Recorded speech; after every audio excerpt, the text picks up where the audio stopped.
Good morning, everyone.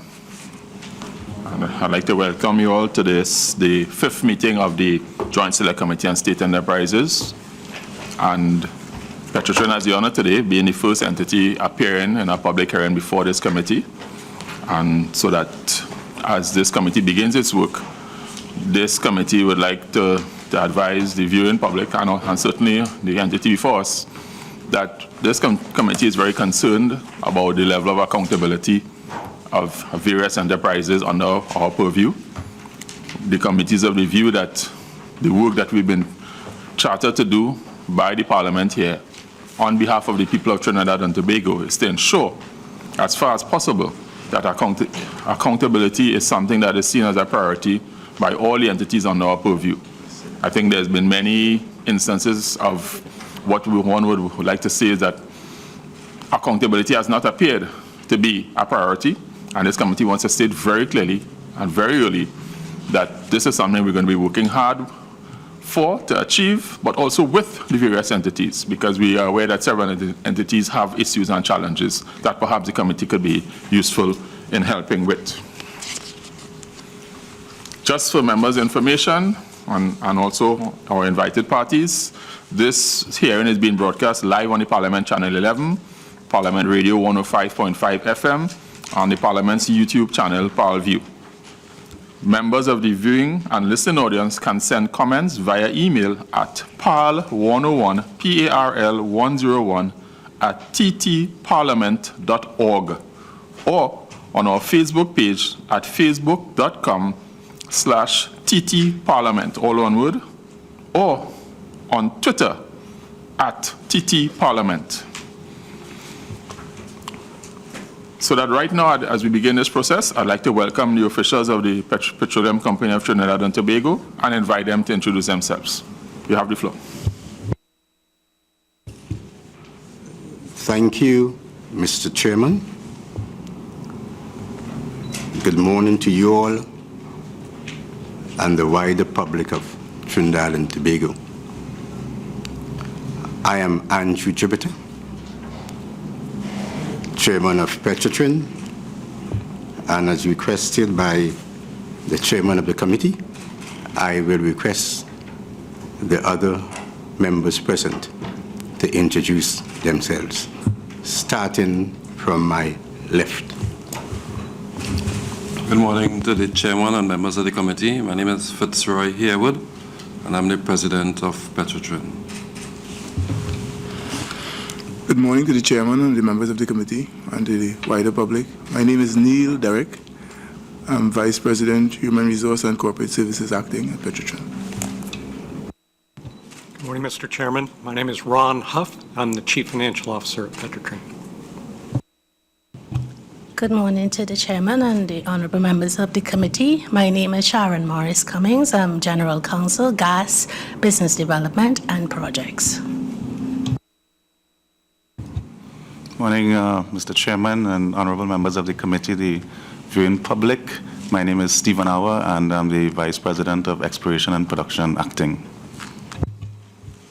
Thank you very much, visiting members. One more, forgive me. Good morning, Chairman, committee members. My name is John Barden. I'm the Vice President, Refining.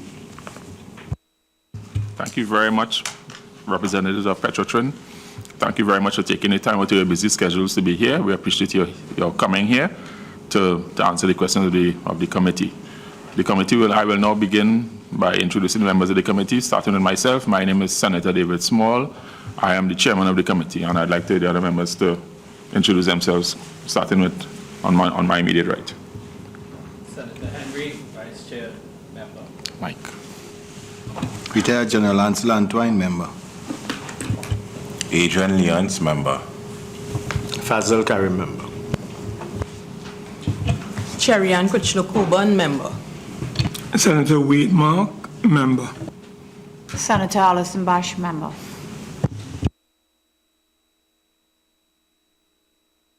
I'd like to inform everyone and remind everyone of the 6 objectives of this inquiry.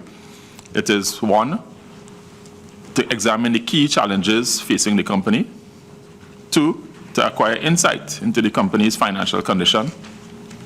3, to examine the management structure in place at the company and to assess how effective it is in terms of ensuring transparency, accountability, and value for money.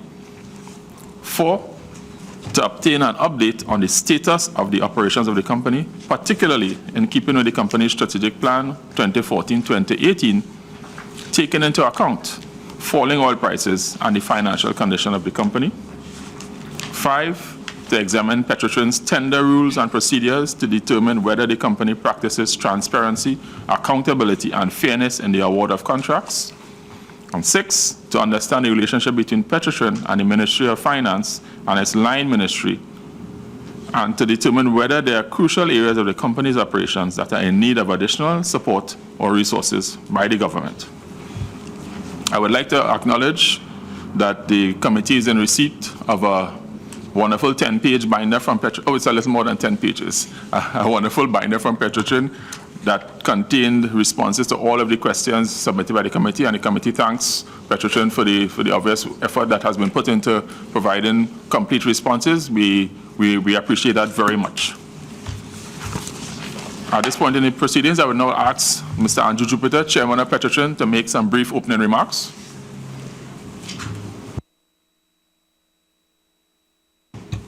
Thank you, Chairman. Petrotrin is very pleased to be here today to respond to questions by the Joint Select Committee on State Enterprises. We have forwarded responses to all of your questions, and I do hope, Mr. Chairman and members of the committee, that these responses are adequate. Today, we are represented by Mr. Fitzroy Harewood, the President of Petrotrin, Mr. Jonathan Barden, the Vice President of Refining, Mr. Stephen Auer, Vice President, Exploration and Production Acting, Mr. Neil Derrick, Vice President, Human Resources and Corporate Services Acting, and Mr. Ron Huff, Chief Financial Officer. The challenges of Petrotrin are numerous. However, to appreciate these challenges, permit me, Mr. Chairman, if you will, to give you and the members of the committee a snapshot of Petrotrin. Born in 1993, but predecessors as Trintac way back as 1974.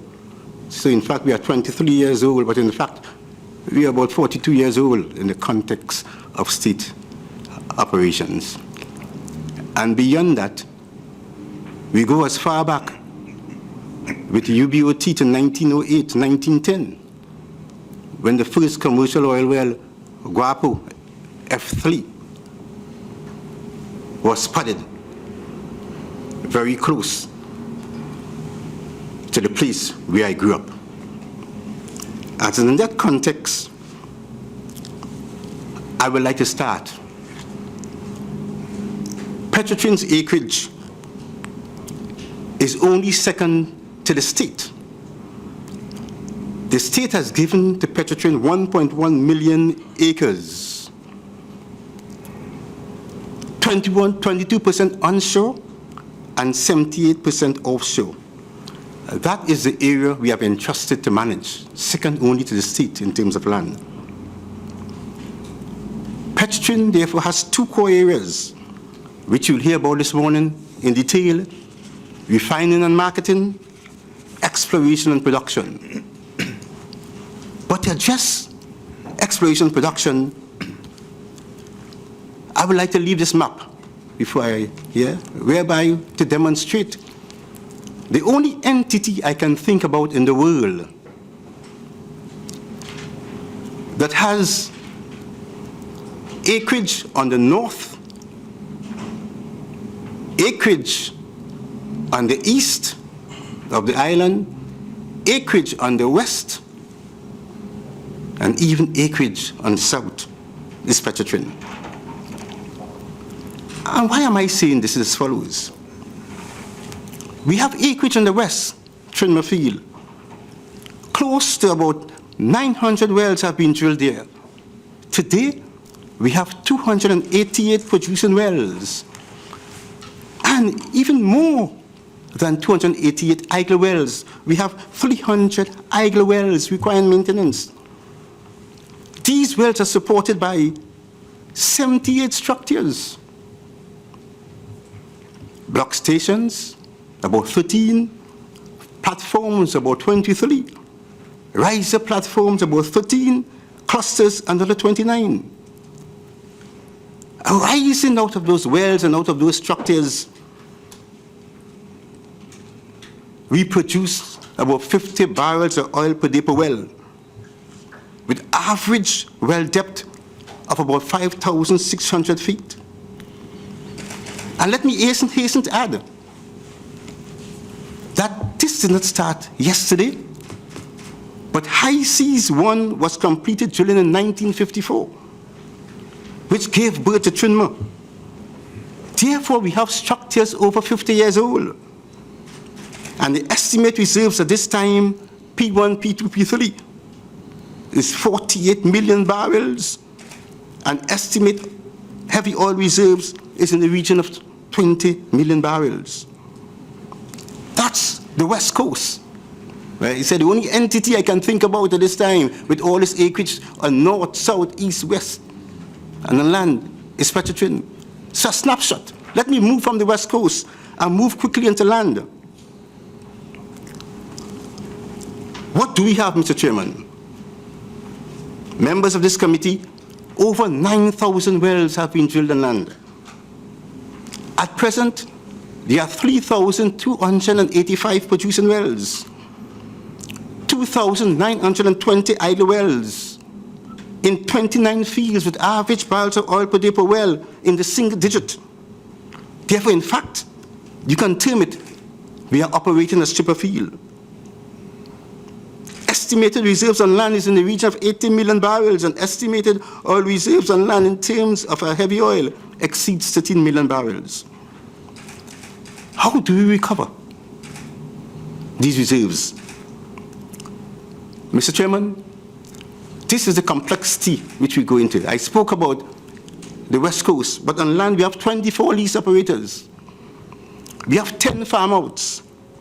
We have 24 joint ventures. And you will hear further from the Vice President ENP with respect to that. And what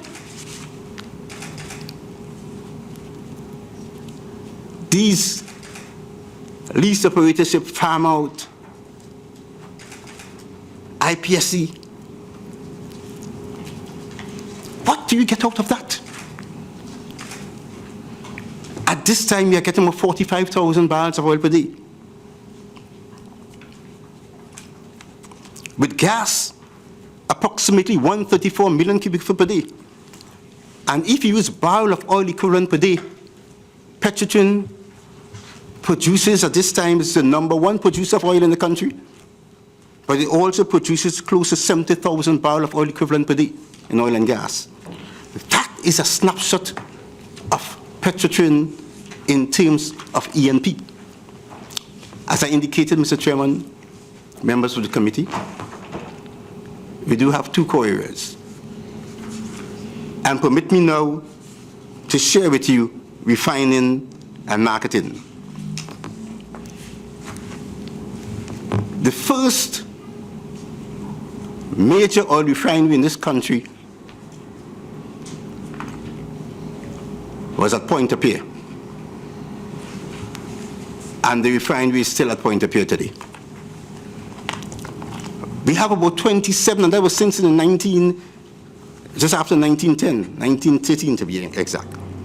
Refinery has about 27 plants online. For example, we have a CDU, crude unit, we have vacuum unit, we have visbreaker unit, we have FCCU cat cracker, we have sulfuric acid alkylation unit, sulfuric acid regeneration unit, slabs processing hydrogen sulfide removal, we have naphtha separation, we have bitumen, we have kerosene oil, mild hydrotreater, hydrogen generation unit, sulfur recovery unit, sulfur pellet production, continuous catalytic reformer, isomerization unit, Cairo hydrotreater, and I can go on and go on. LP3, jet treater, water treatment, cooling tanks, and on and on.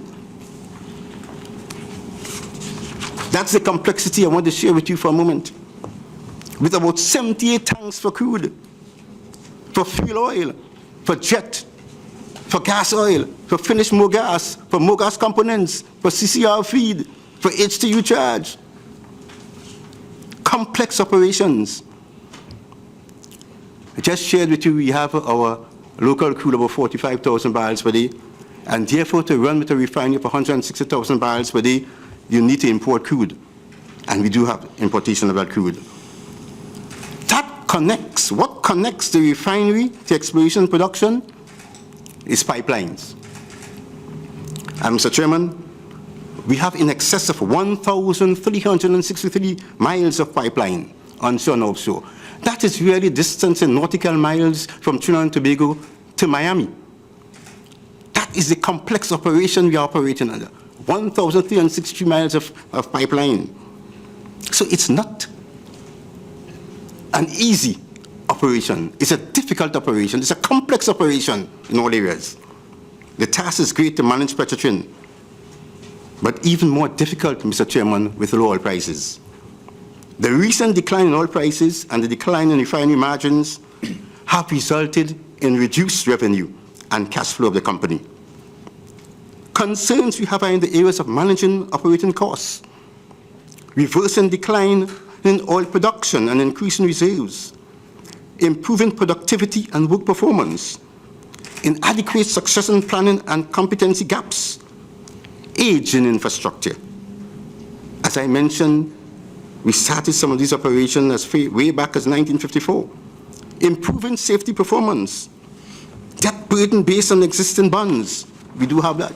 Let me talk a little bit about liquidity, and thank you for the opportunity for you to allow me, Mr. Chairman, just to deal with some of the issues and some of the challenges which I have just given to you a brief snapshot of Petrotrin, upstream and downstream. Let me now come home. Challenges. Immediate and short-term challenge to liquidity brought about by the generation of insufficient cash from operations to service debt and fund our limited capital expenditure program. Cash from operations has been impacted severely by continued low oil prices. Even though we have been experiencing relatively good refining margins, this has been offset by the lower market prices for refined products and maintaining operating costs. The current external and internal environments with continuing credit downgrades by rating agencies also make it increasingly difficult to manage liquidity via short and medium-term borrowing for trade financing and working capital support. That's a challenge of liquidity. Upstream. Our upstream assets are mature assets, which I tried to share with you this morning, which experience natural decline rates that can only be significantly offset by new oil additions from drilling and EOR programs. Drilling and EOR programs, in conjunction with optimization of oil production initiatives, initially planned to increase and also maintain production volumes, have become uneconomical in the current low oil price environment. Our current challenge is to find and pursue those opportunities that have higher productivity and or lower costs to implement. Downstream. Over the last year or so, we have seen, Mr. Chairman, remarkable improvements in all aspects of refinery operational performance, namely throughput, utilization, energy efficiency, and product yield. We still, however, face issues with reliability of our operating plants and utilities, infrastructure that may threaten our ability to sustain these improvements. Current global refining markets margins are good and are reflected in the gross refining margins that we obtain. However, the forecast is that refining margins will not be as strong as last year and will be challenged to generate cash from our refining operations in the face of lower margins and continued high operating costs. Asset integrity. I mentioned to you about the number of pipelines we have at the company. I mentioned to you, Chairman, and members of the committee, the number of structures and the number of fields we do have. Several well-publicized incidents in the recent past have highlighted the issues Petrotrin faces with asset integrity. In addition to the risks this poses to the environment and human health and safety, there's also significant impact on operations continuity. We are in the process of quantifying our asset integrity, upgrade requirements, and diligent pursuit of any asset integrity upgrade program will utilize significant amounts of scarce cash. I'd like to also touch on competence and succession. Our current reality is that we lack the required number and quality in most of the key competencies that are necessary for our continued survival and sustainability. These include geological, geophysical, and petroleum engineering, process engineering, reliability engineering, project management, and finance. HSE performance. In spite of improvements, our current HSE performance is not up to industry standards, and must focus efforts to develop and maintain the kind of HSE awareness and culture that will minimize the number of HSE incidents. Mr. Chairman, we are committed to work in partnership in order to be successful in the challenges which I have just mentioned.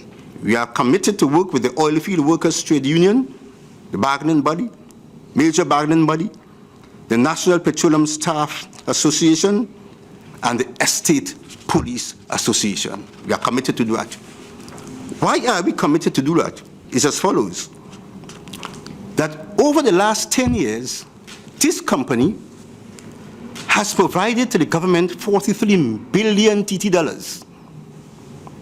in government take. That included petroleum levy, royalties, supplemental petroleum tax, green fund levy, income taxes. In fact, 1 year was as high as $6.5 billion TT. In addition to that, Petrotrin has about 1,000 registered vendors, approximately that, and another 2,939 vendors in terms 1,000 registered vendors is permanent. And we have a wage bill, a salaries wage bill of approximately 1.8 billion people, $1.8 billion per annum for over 5,000 people.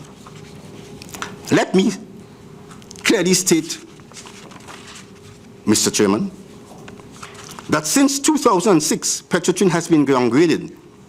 December 21st, 2006, BA2, July 31st, 2009, BA3, May 1st, 2015, BA1, January 2016, BA1 on watch, and March 2016, we have just downgraded as a BA3. I want to take this opportunity to state that this board, which I am chairman of, came into this seat on September 30th. So we are just over 170 days in. Oil price was $45.09 WTI, and I want to put it in its correct context. The oil price today, I have my phone off, but the last one I saw was about $39.09 running WTI, or $39.44 running now. So that is going south. But throughput, when we came in, throughput was 103,220 barrels per day, and you hear a little bit about it further today. We are now running about 155,000 barrels per day for March.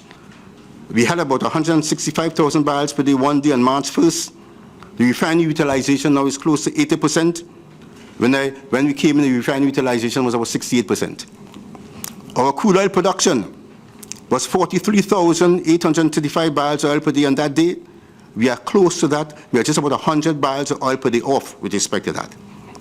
Employment was over 5,000 persons. We are still over 5,000 persons. But I want to say an important point here, which is critical, that Petrotrin continues to ensure that the operations on land, offshore, and the refinery being operated in such a manner, effectively and efficiently, not only for the workers in Petrotrin, but for the people of Trinidad and Tobago. And it's in that context, we have this team here this morning to respond to any question that one may wish. May it be finances, may it be strategic plan, may it be exploration and production, may it be refining, may it be law. And Mr. Chairman, I have taken a lot of time, a bit longer than probably you allowed me to take, but thank you for the opportunity to take in that time and not indicating to me that I should stop. I have more to say, but I cannot say all at this point in time because of probably my allocated time. So thank you very much for the opportunity. So I'll stop at this time. Mr. Chairman, I want to thank you for that comprehensive overview. It may not be new information for some persons here, but I think for the committee here, the information you provided, the snapshot, is an important capture. And I want to also state upfront, Mr. Chairman, and members of the Petrotrin team, that this will not be your first visit to this committee in this period. This committee, given the wide range of Petrotrin's activities, the impact of Petrotrin's operations nationally, I am advising you ahead of time that you will have to reappear before this committee for a subsequent session at a date that will be advised to you in due course. And which is why, Mr. Chairman, I allowed you to make sure you have appropriate time to give the full overview so that members have a feel or a sense for the scope and the scale of Petrotrin's operations. Thank you very much, Mr. Chairman, and I want to thank you for providing the committee with a copy of Petrotrin's lease map. That will be something that the committee will certainly, as a resource, will be happy for. An electronic copy will be good also, but we can have that discussion after. Thank you very much, Mr. Chairman. Okay, I would now like to begin the process, and I would like to remind both the committee members and the members of the visiting team from Petrotrin to direct your questions through the chair. And please indicate when you want to speak, please use the mic that's in front of you so that we can have a proper capture of all your questions and responses. So that I will now like to proceed by beginning the questioning process. And we have someone who's indicated they wish to start the process. I have Senator Mark who wishes to ask the first question. Senator Mark, you have the floor. Yeah, thank you very much, Mr. Chairman. And good morning to all the officials from Petrotrin, including the distinguished chairman, Professor Jupiter. The first area of concern, having regard to what you have outlined to us, deals with an issue that appeared recently in one of the newspapers. And it has to do with what has been described as the current pricing strategy or structure of Petrotrin for the sale of refined products in the CARICOM market, and particularly the countries like Jamaica, Suriname, and Guyana. It is being alleged that those prices are uncompetitive. And if we continue, that is Petrotrin, these countries are seeking to go outside of CARICOM by raising and removing the external tariff barrier that is currently prohibiting them from buying refined products outside of CARICOM. The question I want to pose, first of all, is that a fact, first of all? And secondly, if it is a fact that the pricing strategy is uncompetitive, given the state of Petrotrin, does Petrotrin intend to adjust its prices for refined products in the CARICOM market? That's the first question. I have others, but I will ask that as the first one, Mr. Chairman. Thank you, Mr. Chairman. Members, let me just expand a little bit on what the chairman said about our refining operations. In terms of our products, we produce a number of petroleum-based products, gasoline, aviation fuel, kerosene, diesel, fuel oil, etc. And our normal market distribution for the products, around 30% of which goes to the local market through NP and Unipet, as you would know, and about another 30% or so, and it really amounts about 44,000 barrels per day that goes to the CARICOM market and the regional market, if you will. For that, we sell about 32,000 barrels per day to the Eastern Caribbean market, and another 12 to 15,000 per day to Jamaica. And that is primarily the consumption. And we also sell to what we like to call the extra-regional market, which is primarily the Dominican Republic and Puerto Rico and Central America. And then we also sell to the international market. So those are our primary markets that we operate in. In each case, our pricing, certainly outside of the local context, which of course, the pricing mechanism is set more or less through the government, but there's a subsidy associated with it. In the case of our pricing strategy with respect to all the other markets, it's really a competitive approach that we take based on the size of the cargo that the customer requires, the freight that requires us to get to that place, and of course we stand at a very good advantage given our geographical location to those markets that we've mentioned. And that has been our approach traditionally and the approach that we currently take today. We have a very good relationship with those customers that we deal with in those markets, and we're able to price our products based on their request, based on the quality of the products that they require, the quantity, the various multi-product cargoes that they sometimes require, because they will sometimes ask for different products to come on the cargoes, etc. And also based, as we discussed already, on our normal freight charges. So that is the approach we have taken within the region. We continue to remain competitive. As far as we are concerned, we are competitive. We continue to monitor what is occurring within the market. I think it's important to just be very careful about how we treat the question of the CET. The CET is applicable to the entire region. It is applicable to Trinidad as well, so that products that come into Trinidad are also subjected to the CET as well. So it works both ways, if you will. And so we are mindful of all the vagaries that takes place in the market. It's important to note as well that our pricing strategy is based on international prices, so that when the prices are down as they are today, then we don't really receive a huge revenue for the products that we receive. When the prices are up, based on US Gulf Coast and the various other market standards that are out there, then that is how our prices are basically based as we sell into the market. And that's fundamentally how we operate. We've seen the conversation that is occurring in the press recently. We take a note of that. It's important to know that the Caribbean region also would have had some forays, as you know, into different arrangements, Petrocaribe, etc. And interestingly, we have seen our volumes in some of the regions have increased because of concerns and problems that have been associated with the Petrocaribe arrangement. So we feel pretty confident that we continue to manage and service those markets to our customer satisfaction.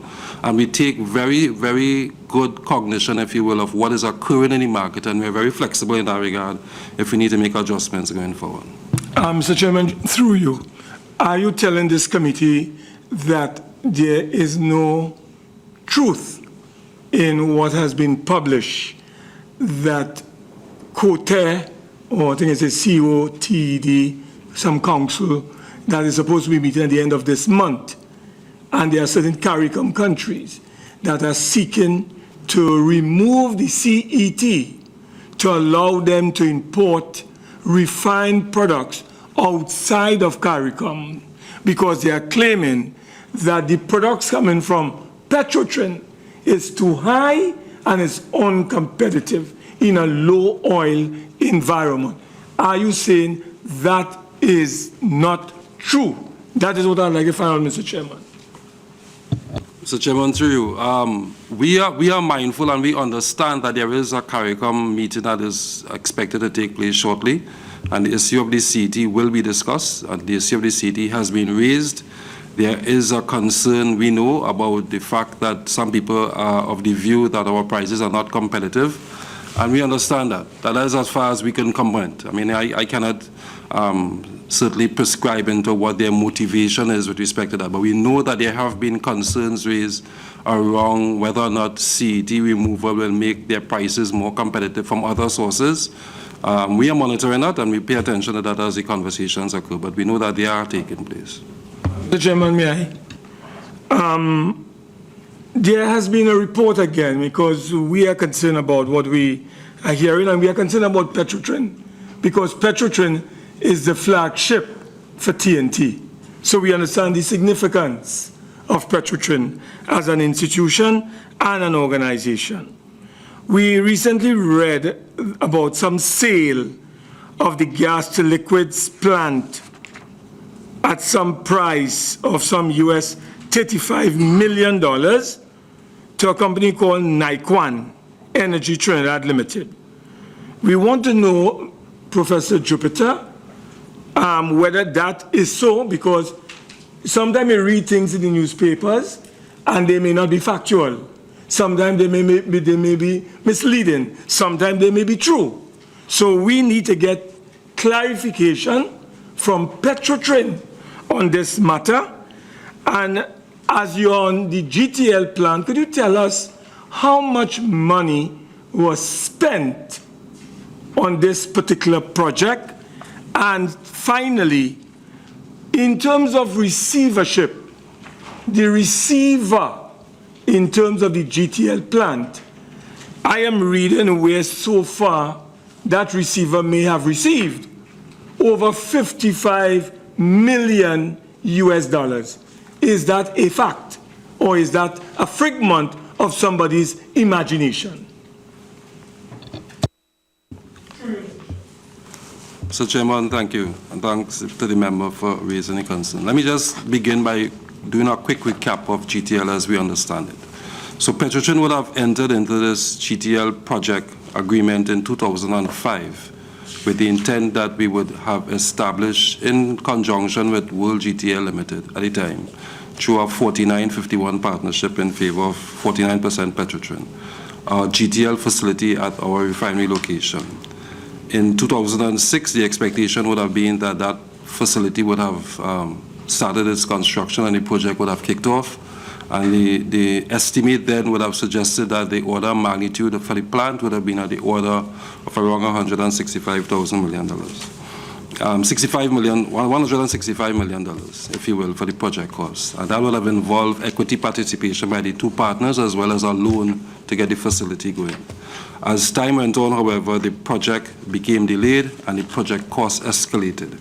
And there were issues related to the partner who was also involved in this project with Petrotrin, where there were concerns about the performance of the partner, and they've been able to come up with the requirements for the project. Petrotrin subsequently took a decision to purchase the entire loan that was taken for this project with Credit Suisse, because Petrotrin was also in the market put out bonds for its GOP project and clean fuels projects, etc. And felt it was important that they also control what was happening to that loan with respect to the plant. And they entered into a number of other agreements related to how they will pursue the plan going forward. As a result of that, a receiver was established, if you will, in 2010, I believe it was, 2009, 2010. A receiver was established, and the receiver's job at the time was also to pursue the completion of the project and the construction. So it's important to understand that, because when we talk about funds the receiver received, those funds would have been directed towards trying to complete the plant at some stage. As the project continued, it became very clear that the project became stranded and difficult, if you will, to finish. There was an attempt to basically say to the receiver that we are at the stage where we will no longer attempt to try to fund this project further and finish the construction.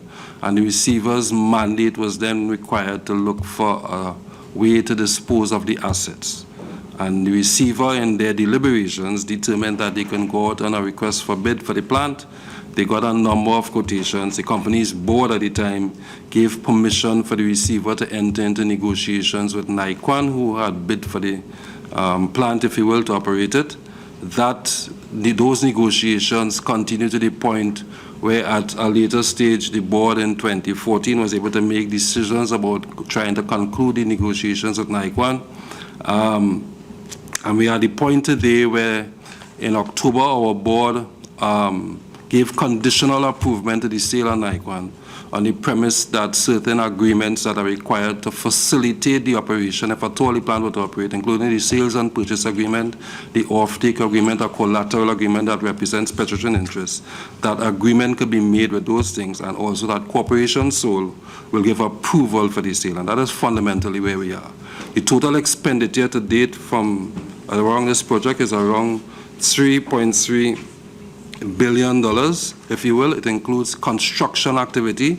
It includes money that went to the receiver that included both construction costs as well as preservation costs for the facility when it was stranded and nothing was going on. It also includes interest payments related to the loans that were taken out, and that is all that accounts to about $3.3 billion. Without the interest payments, it's around $2.5 billion, if you will. And that is fundamentally where we are at this point in time. Finally, Mr. Chairman, if you'll allow me, but what is the position now, Mr. Harewood, as it relates to that arrangement between the receiver, Petrotrin, and this organization called Nikon? Is there a final decision, or is a final decision pending? And when we read about 35 million US, is that just speculation, or is that a figure that has been agreed upon and submitted to Petrotrin for consideration by the receiver?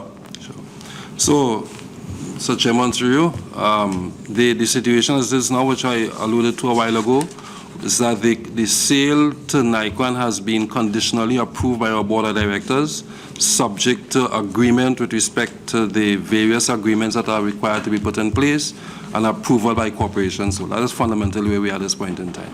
The proposal from Nikon indeed reflects a price of $35 million made up of cash and preference shares, and that was the proposal that the receiver recommended to the board based on their due diligence of the proposals that they received. And that is fundamentally where we are. Thank you very much, Senator Mark. I now recognize Senator Henry. Morning to everyone and from the Petrotrin team. I'm particularly interested in the problem cited in your document relating to inadequate succession planning and competency gaps. And the chairman made reference to it in terms of significant shortage of technical skills at the company and so on. I'd like to know, how did this come about and how long has this been existing in the company? Morning again. Thank you, Mr. Chairman. Yes, we have been doing some work to try to deal with this issue of succession planning. You would understand that after the issues with the U.S. and some of the in the Middle East, and a lot of drain on Petrotrin, for example, of a lot of its professional staff, because you find that areas like Saudi Arabia, Saudi Aramco, and they were coming into Trinidad and interviewing for persons. So in some cases, what we had as succession plan structures may have been disrupted by losing a number of persons to Repsol, BP, who were ramping up their production. And we weren't only competing locally, we were also competing internationally. So we've had a sweep, if you could say, of a lot of persons during that ramp up. And we're now feeling it because we have to try to continue to close those gaps. So we have been identifying the positions, the requirements, and systems for closing those gaps. But we are working to try to keep those gaps closed as much as we could. Excuse, could you just clarify the timeline? I mean, when you said they were there, yeah. When did all of this happen? Yeah, I think you're assuming that we know. Oh, let me apologize. We had a significant amount of work done in the 2003 to around 2005 period, where we had some assistance by consultants, and including the Hay Group, we reviewed our organization, we reviewed the structures, we completed some process mapping work, we identified where we had gaps, we identified the competencies for a lot of positions, especially like our leadership positions. We had executive leadership evaluation programs, management leadership development programs. So we've had a significant amount of work there. Additionally, what you had is with the last downturn, things like the apprenticeship programs and stuff were not were reviewed. Additionally, there was the approach by the government at that time in the period of mid-90s that they were introducing MIC and a lot of the companies had actually stopped their internal apprenticeship programs. So, a lot of persons would have been hired in these organizations by groups. So what we had was a high levels of retirement together with the impact I just told you. So even though we had those plans, we had reviewed our systems, we had a lot of the process maps there, we had reviewed, and we had that training. We did lose a number of persons in that period with this issue of the oil boom. Member Karim, if you permit me. Yeah. Member Karim, if you permit the chair. You've touched on an issue that the chairman would like to just follow on from Senator Henry. The chairman, in his remarks, indicated several areas where the company had deficiencies in terms of quality and quantity. One of those areas identified the chairman in his opening remarks had to do with project management. Now, that is a big issue for me because I look at your document here on page 14 of 26, and it speaks just, and this is just an example. On the GOP program, you can see that the project slipped by 6.5 years from the original target completion date to the actual commissioning date. The alkylation plant slipped by 5.5 years, but from the original concepted and the other units by an average of 2 to 2.5 years. And then and I'm going to come also to the ULSD project, which is probably heading to 7 years overdue. So I'm asking, because there's two questions I want to ask. The company recognizes very clearly it has a problem with project management, but it seems to be engaging in a practice of internal project management of projects when certainly I'm from my experience, your sister state companies tend for major projects to engage professional project management firms to assist the company to keep a tighter rein on projects. That's one element of it. The other element of it is the contracting strategy of the company. The contracting strategy of the company that I've seen based on the documentation here is essentially where it's not a fixed lump sum type of contract. So that I need to understand from the company, one, if you know that project management is a challenge, why don't you get some assistance to manage these large capital projects where you're having 5 and 6 year overruns? And then two, when your contracting mechanism, has the company not worked out a way to get fixed lump sum turnkey contracts rather than these types of contracts where you continue to pay for cost and time at virtually the contractor's whim? And when you don't have somebody with the rigor to go and examine their work properly, and you have admittedly challenges internally in project management, you're setting yourself up. So I need some responses to those two issues, and I want to thank Senator Henry for raising that issue.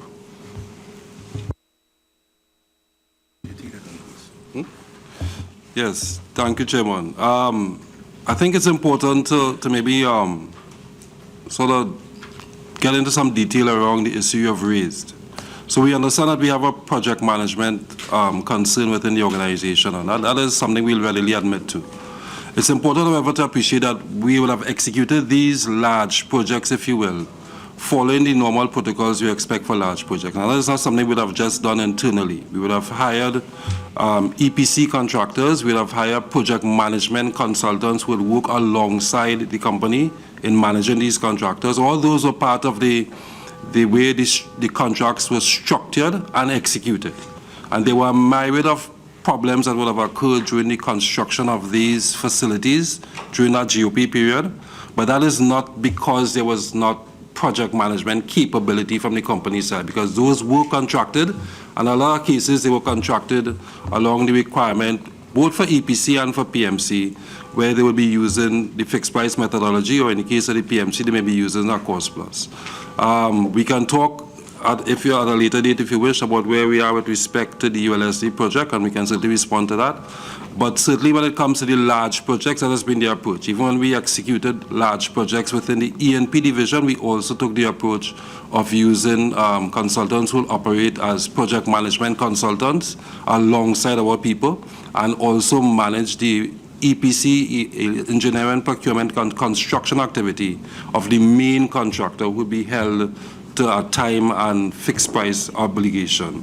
Where we have issues and we have to deal with variations, or we have to deal with corrective activities, we use the rates supplied by these contractors as a way of evaluating where they are and determining how we go forward. But that has not been the approach that the one certainly you have described has not been the way we have experienced the organizations. Within the organization, there are myriad of projects that we go on the continuum in Petrotrin, from the small to the huge, as you could understand. And along the way, we use our project management procedure that we've identified here, that really requires us to be very precise about describing the work scope that we want to do, describing the project charter, and figuring out how we operate.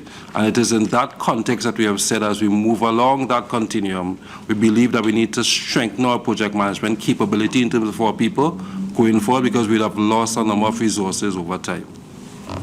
Thank you very much, Mr. President, and I will not ask a further question on that, but I just want to comment that my concern is that while all of these things are going on, the results so far have not been anything that the company would be proud of.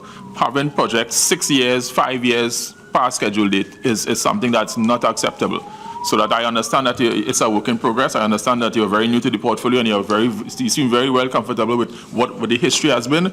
I'm hopeful that you will be part of the solution now, trying to get things into a way in which things can be more efficient. I will leave my other questions, so later I want to recognize Senator Karim. Forgive me, MP Karim. All right. Thank you, Chairman. I just have two questions initially. First of all, when the Chairman spoke, he indicated that you had a focus and an emphasis in really having the right people in the right jobs, and people and productivity. I like my colleague, I want to also place this question in the context of the public domain, where we have been reading articles and looking at things that have been said.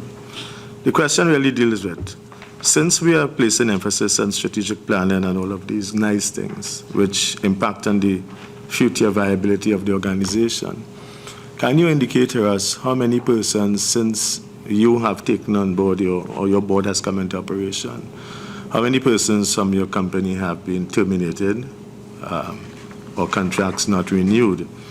You might be able to say the categories, but certainly what's the number that we're looking at, and possibly reasons. The second question has to really do, and the number, but I just will give you two in the meantime. I'd like to have an idea with respect to the strategy that you are employing to deal with your bullet payment of US $850 million, which is due in 2019. And if you will be kind enough to indicate, why was this bond needed to be taken out in 2009?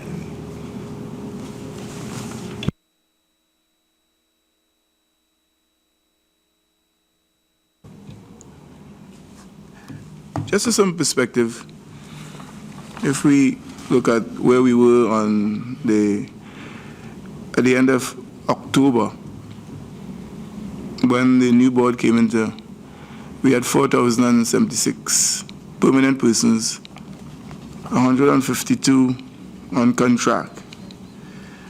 We also have 239 persons in a casual listing, but it averages to about 1,100 man months if we take how they actually work.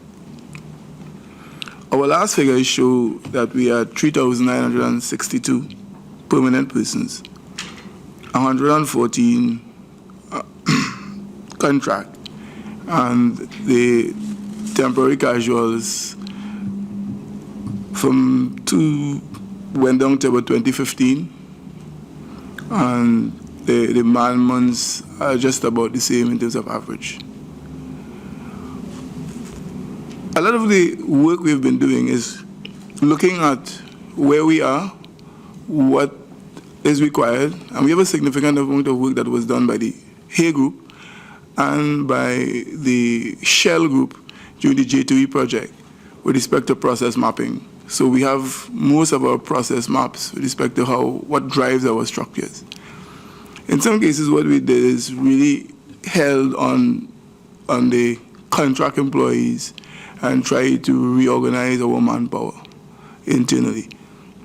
But a lot of the review is still happening. We have actually looked at the two major groups, which is the E&P and R&M, because that's where the changes are, and we are looking at the support groups to see what is happening.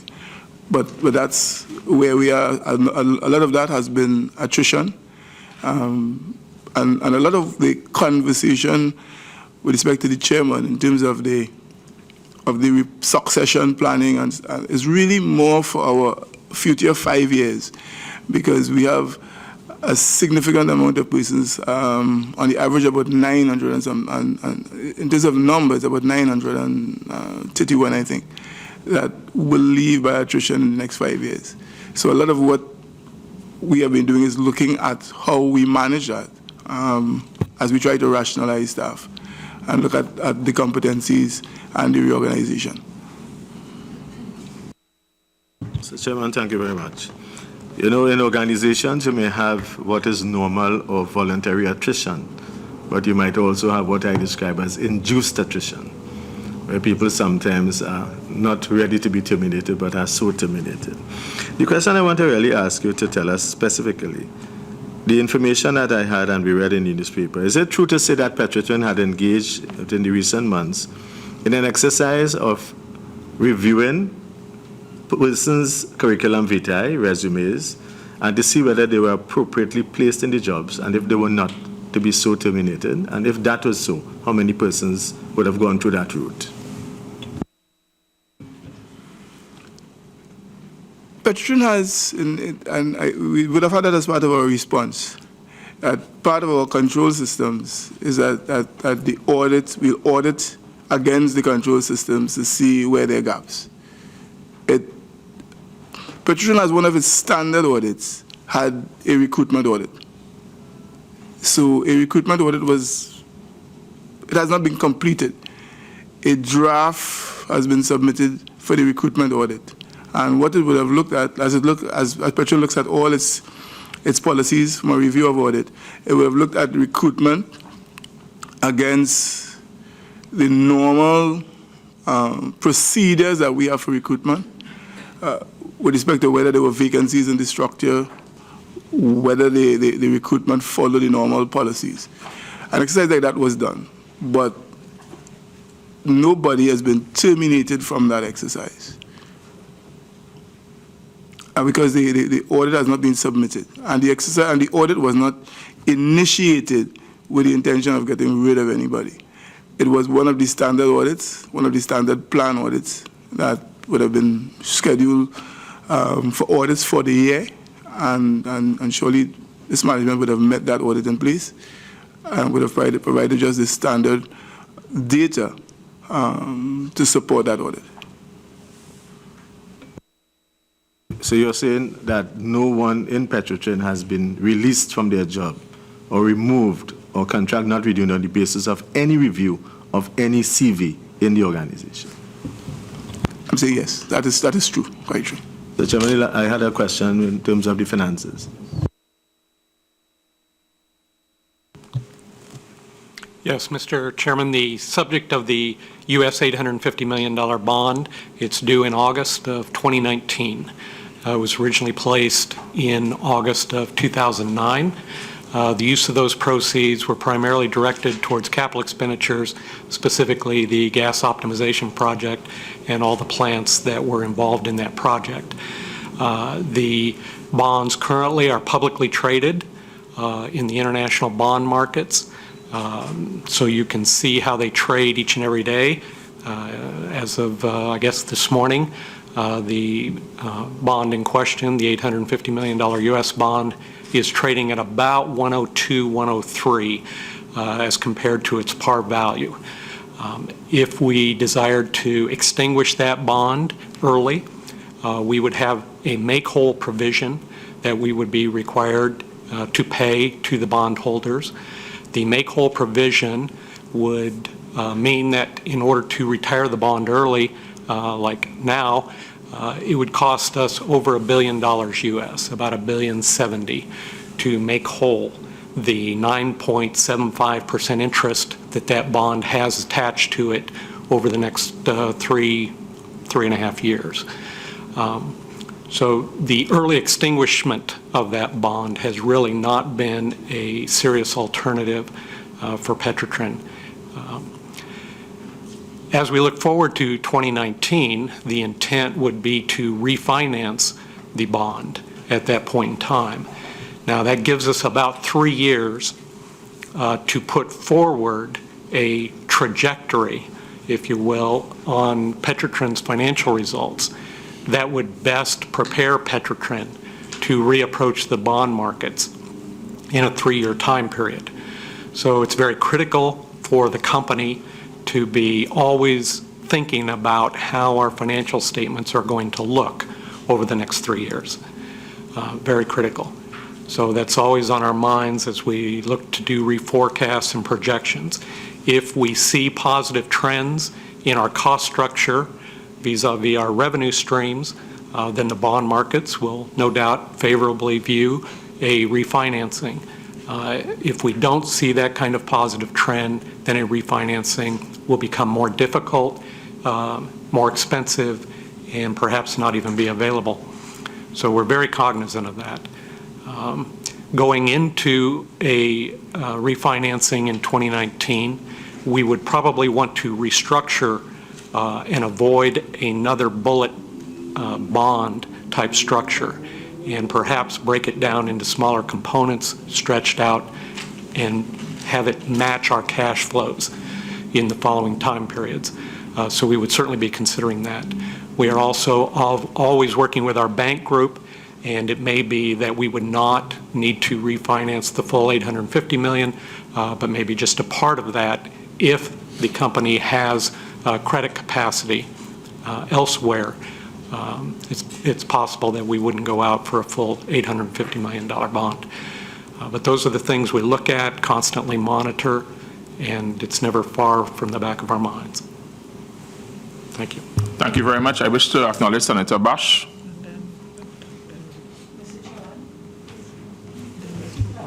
To the Petrotrin team, with reference made to the Graduate in Training program, explain the rationale for spending on training for 483 students in the GIT program for the period 2010 to 2014, when only 14% of the students, that is 69 graduates, were selected for exposure to the on-job training, structured mentorship, graduate development plans, and coaching.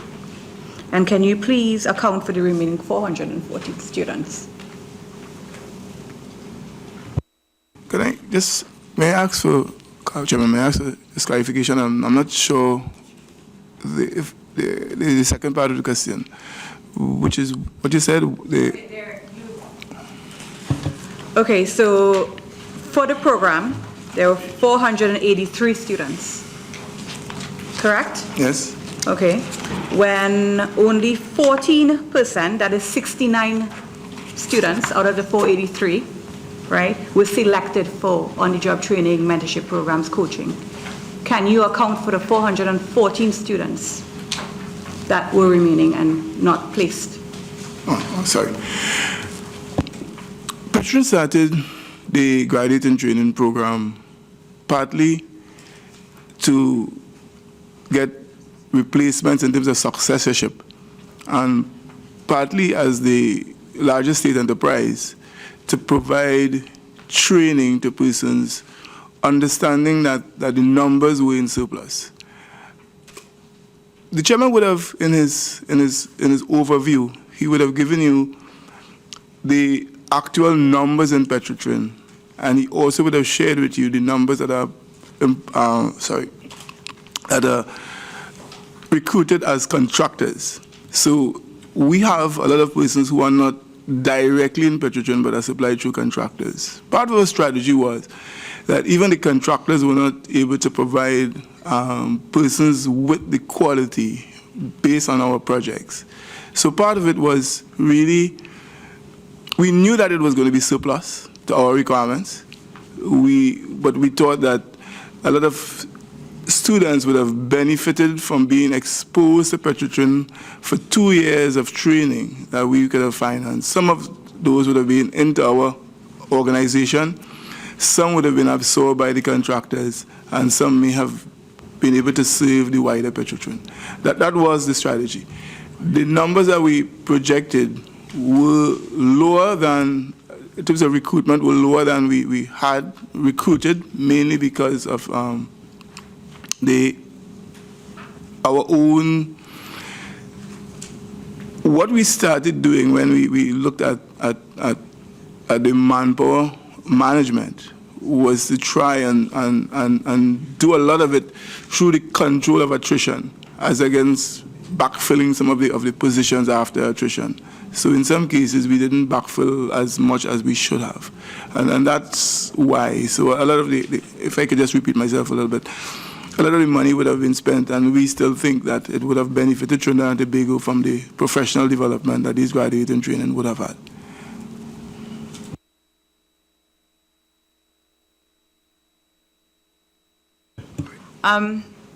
Let's just say on average, how many graduates are retained by the company?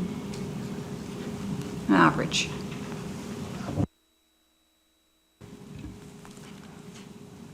We would have had, I think the numbers that you give, around 14%, 14 to 20% might be around average. Because some of them have been on projects on contract, and some would have been retained permanently. So it's higher than the 14% itself, but it's clearly not close to the 100% that we have trained. It's somewhere in the vicinity of the 20 to 25% maybe. Thank you very much. Okay, I'd like to recognize Minister Coburn. Thank you, Mr. Chairman.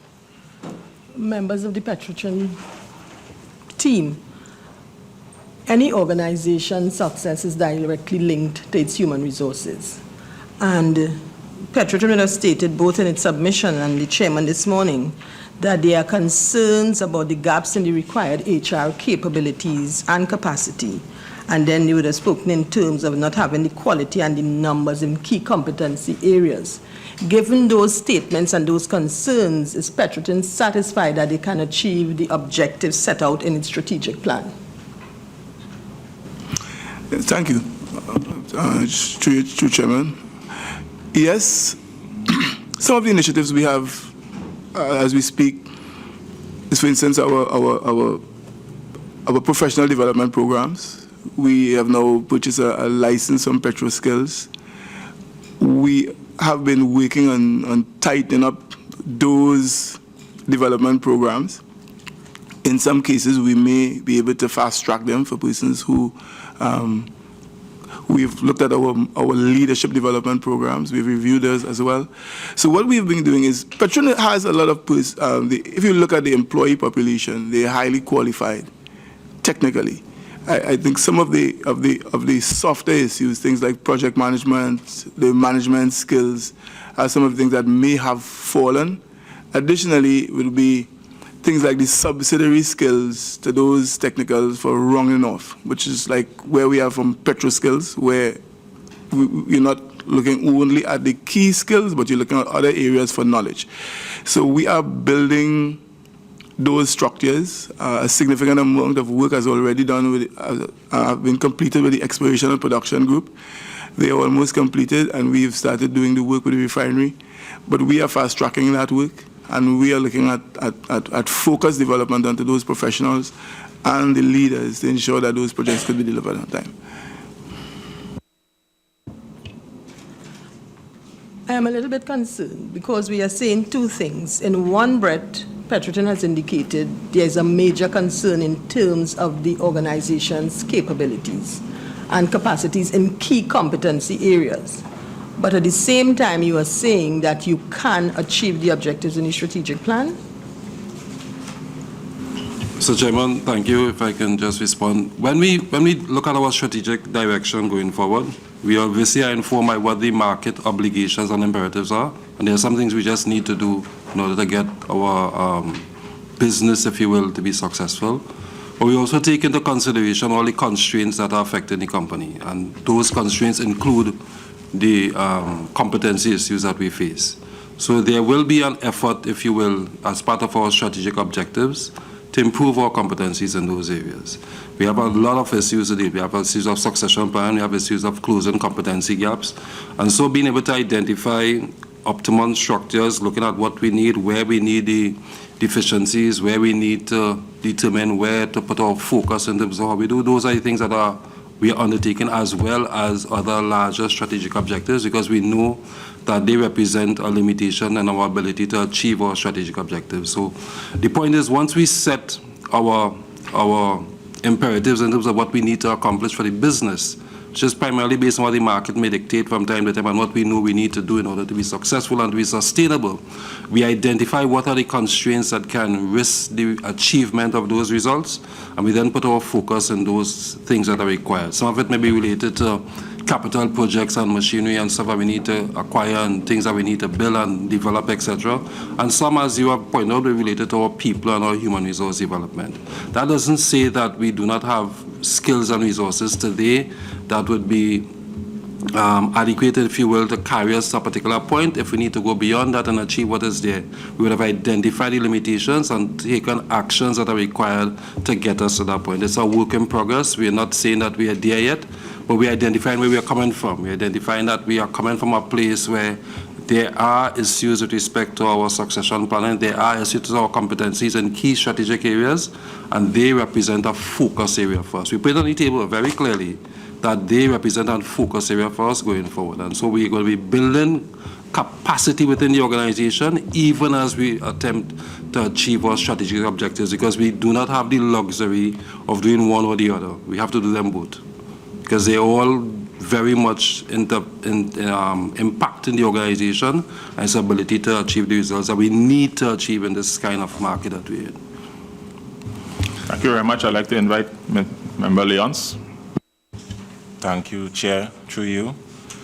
There is a perception that there are a certain group of contractors that continually get work from Petrotrin.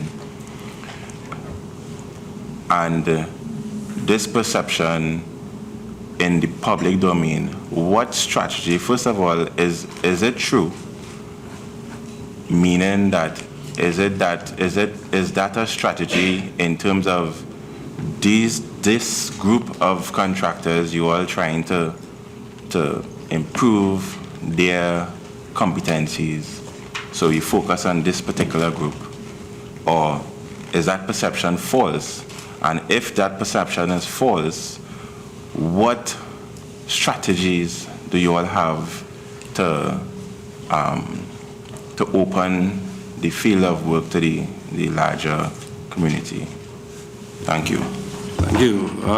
So, Chairman, I'll just give a quick overview, and if there's a need for specifics, I'll ask the VP Corporate Services to respond. The Chairman, in his opening remarks, made some key statistics available to us, right? One suggests that in terms of the people who are registered with us, in terms of material procurement and supplying us with materials, it's over 1,000 vendors. And in terms of service providers, it's over 2,000 plus vendors, almost 2,002. So there's a huge base, if you will, of service providers and procurement professionals, institutions, who provide us with service and materials to run this business, because that is how it's required. It's important to appreciate that in some cases there will be specific and very specialist services, and in some cases very general.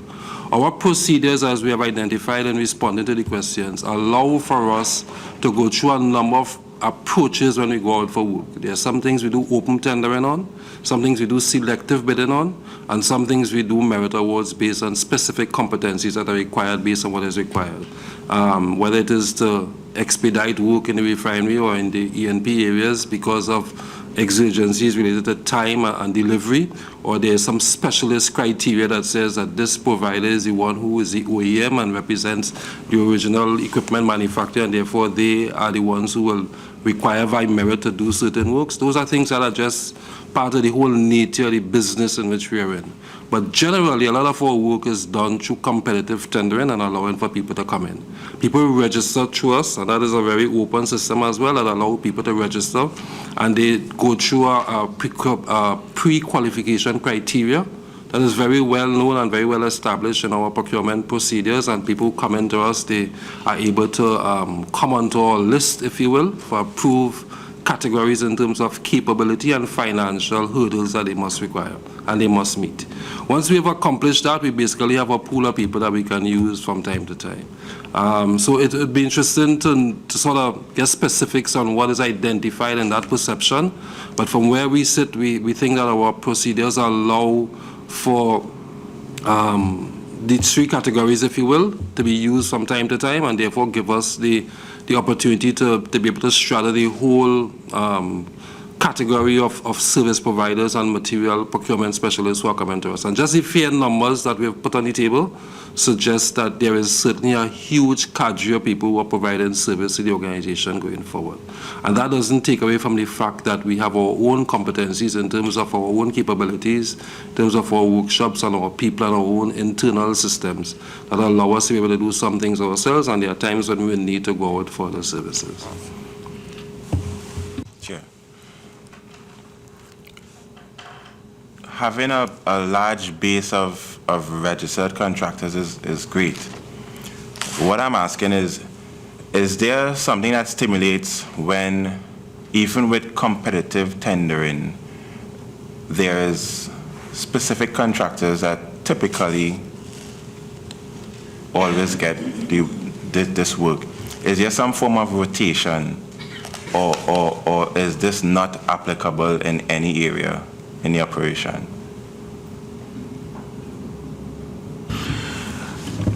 Just to put some perspective, the contractors are normally pre-qualified for certain code groups.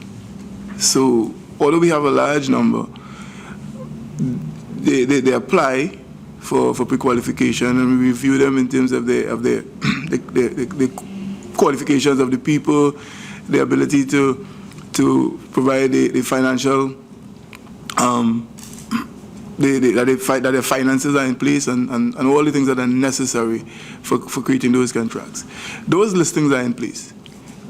We also have things like community contracts, which is part of our corporate social responsibility, where we have community contractors in the very small group for jobs under $10,000. So it provides some work for persons in the fence line communities as community contractors.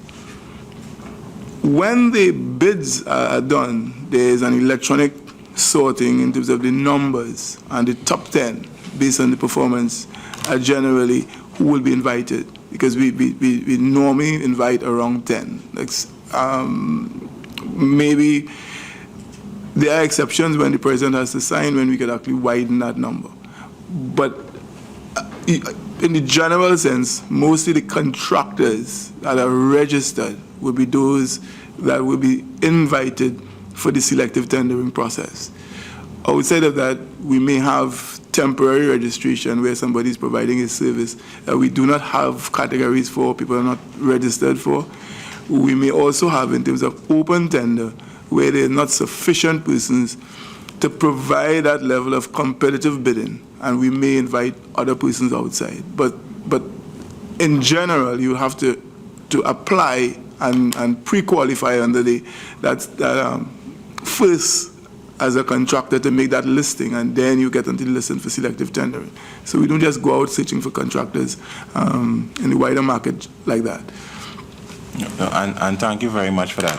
What I'm really getting at, these 10 contractors that you may have invited for a specific job, is there a process in terms of, let's say for that particular type of work you have 100 or 150, is there a particular process to ensure that it's spread throughout for those who may have registered to your satisfaction, that they are pre-qualified and have the ability to do the works, to execute the works required?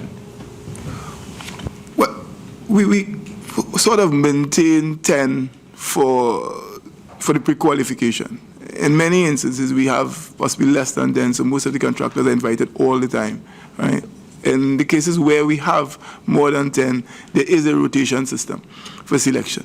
And yes, it continues to give opportunities to persons in the list. And that is mostly for like community contracts where we've taken contractors in the community, although it might exceed the 10 itself. But we don't have too many instances of that because in general, the categories will have around 10 contractors.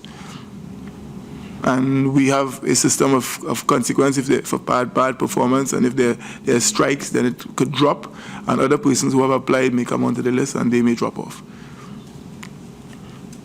Thank you very much. If members would permit the chairman just wants to jump in here to deal with two quick things. I'm happy to see the representatives of the line ministry here, so I have a question coming to them shortly. Mr. President, I want to just run quickly to the ultra-low sulfur diesel project. It's of a particular concern to me.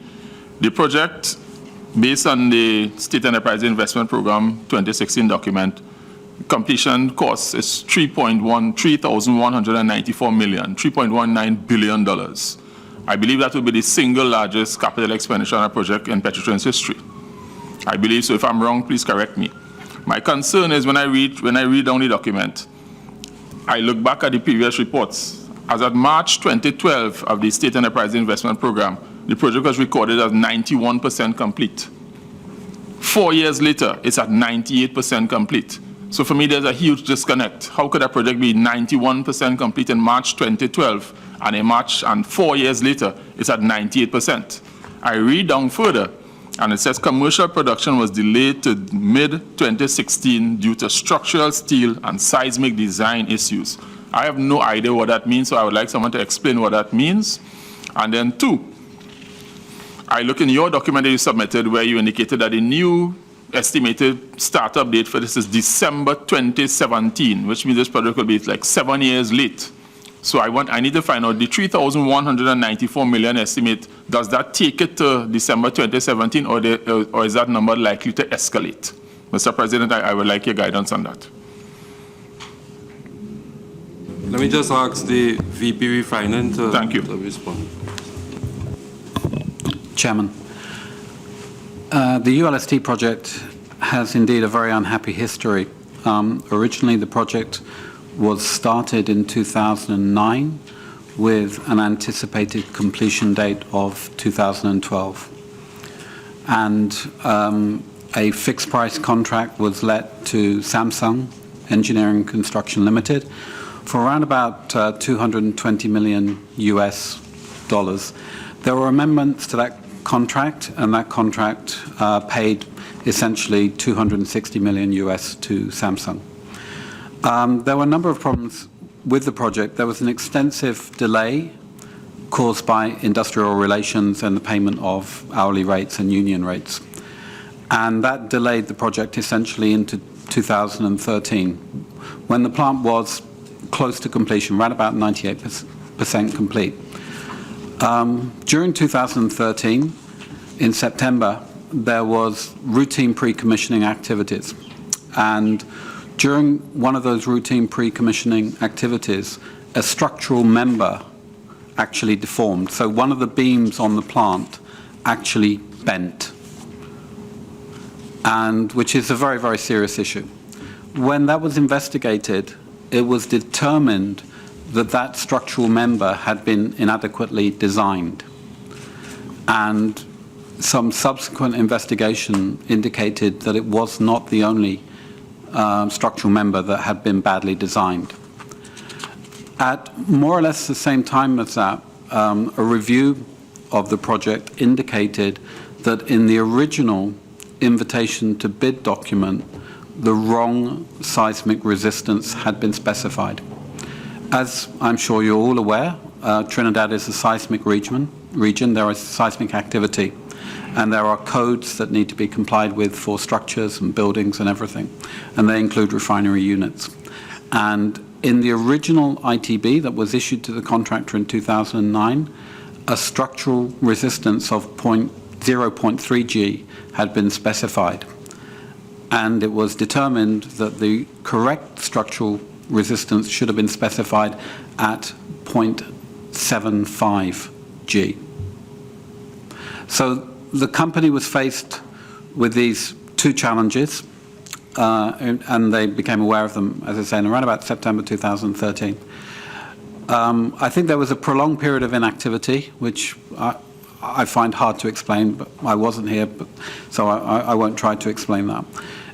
In September of 2014, we looked at this situation and we determined that we would seek to have a joint remediation of both the structural deficiencies and the seismic deficiencies as part of a single project. We approached Samsung, that included a very senior level delegation to meet the CEO of Samsung Engineering and Construction, and that included the then president and the then chairman. And we met the CEO, and we had a series of meetings in which the CEO committed to us that Samsung would find a solution to the problems of the plant. At that stage, it was unclear how these problems could be solved because the unit was essentially finished. It was 98% complete. And so Samsung went and did some research and came back with a theory of using what is termed base isolation. Base isolation is typically used and is widely used in seismic regions for buildings and standalone structures such as bridges. It has not been used on an oil refinery and hasn't been used on a very, very complicated processing facility such as ULSD. Samsung believed that they could make this work. We then went through a number of months working jointly between Petrotrin, Samsung, and the project management consultant, who were SNC-Lavalin, to find the solution to the problems that we had. It became clear to us in around about August of 2015 that Samsung were not going to complete this plant. There was very little progress being made on the engineering, and we were of the opinion that Samsung as an organization were not fully committed to the completion of this facility. We had further meetings with Samsung. We'd obviously been having a series of meetings with Samsung, and we continued to discuss this.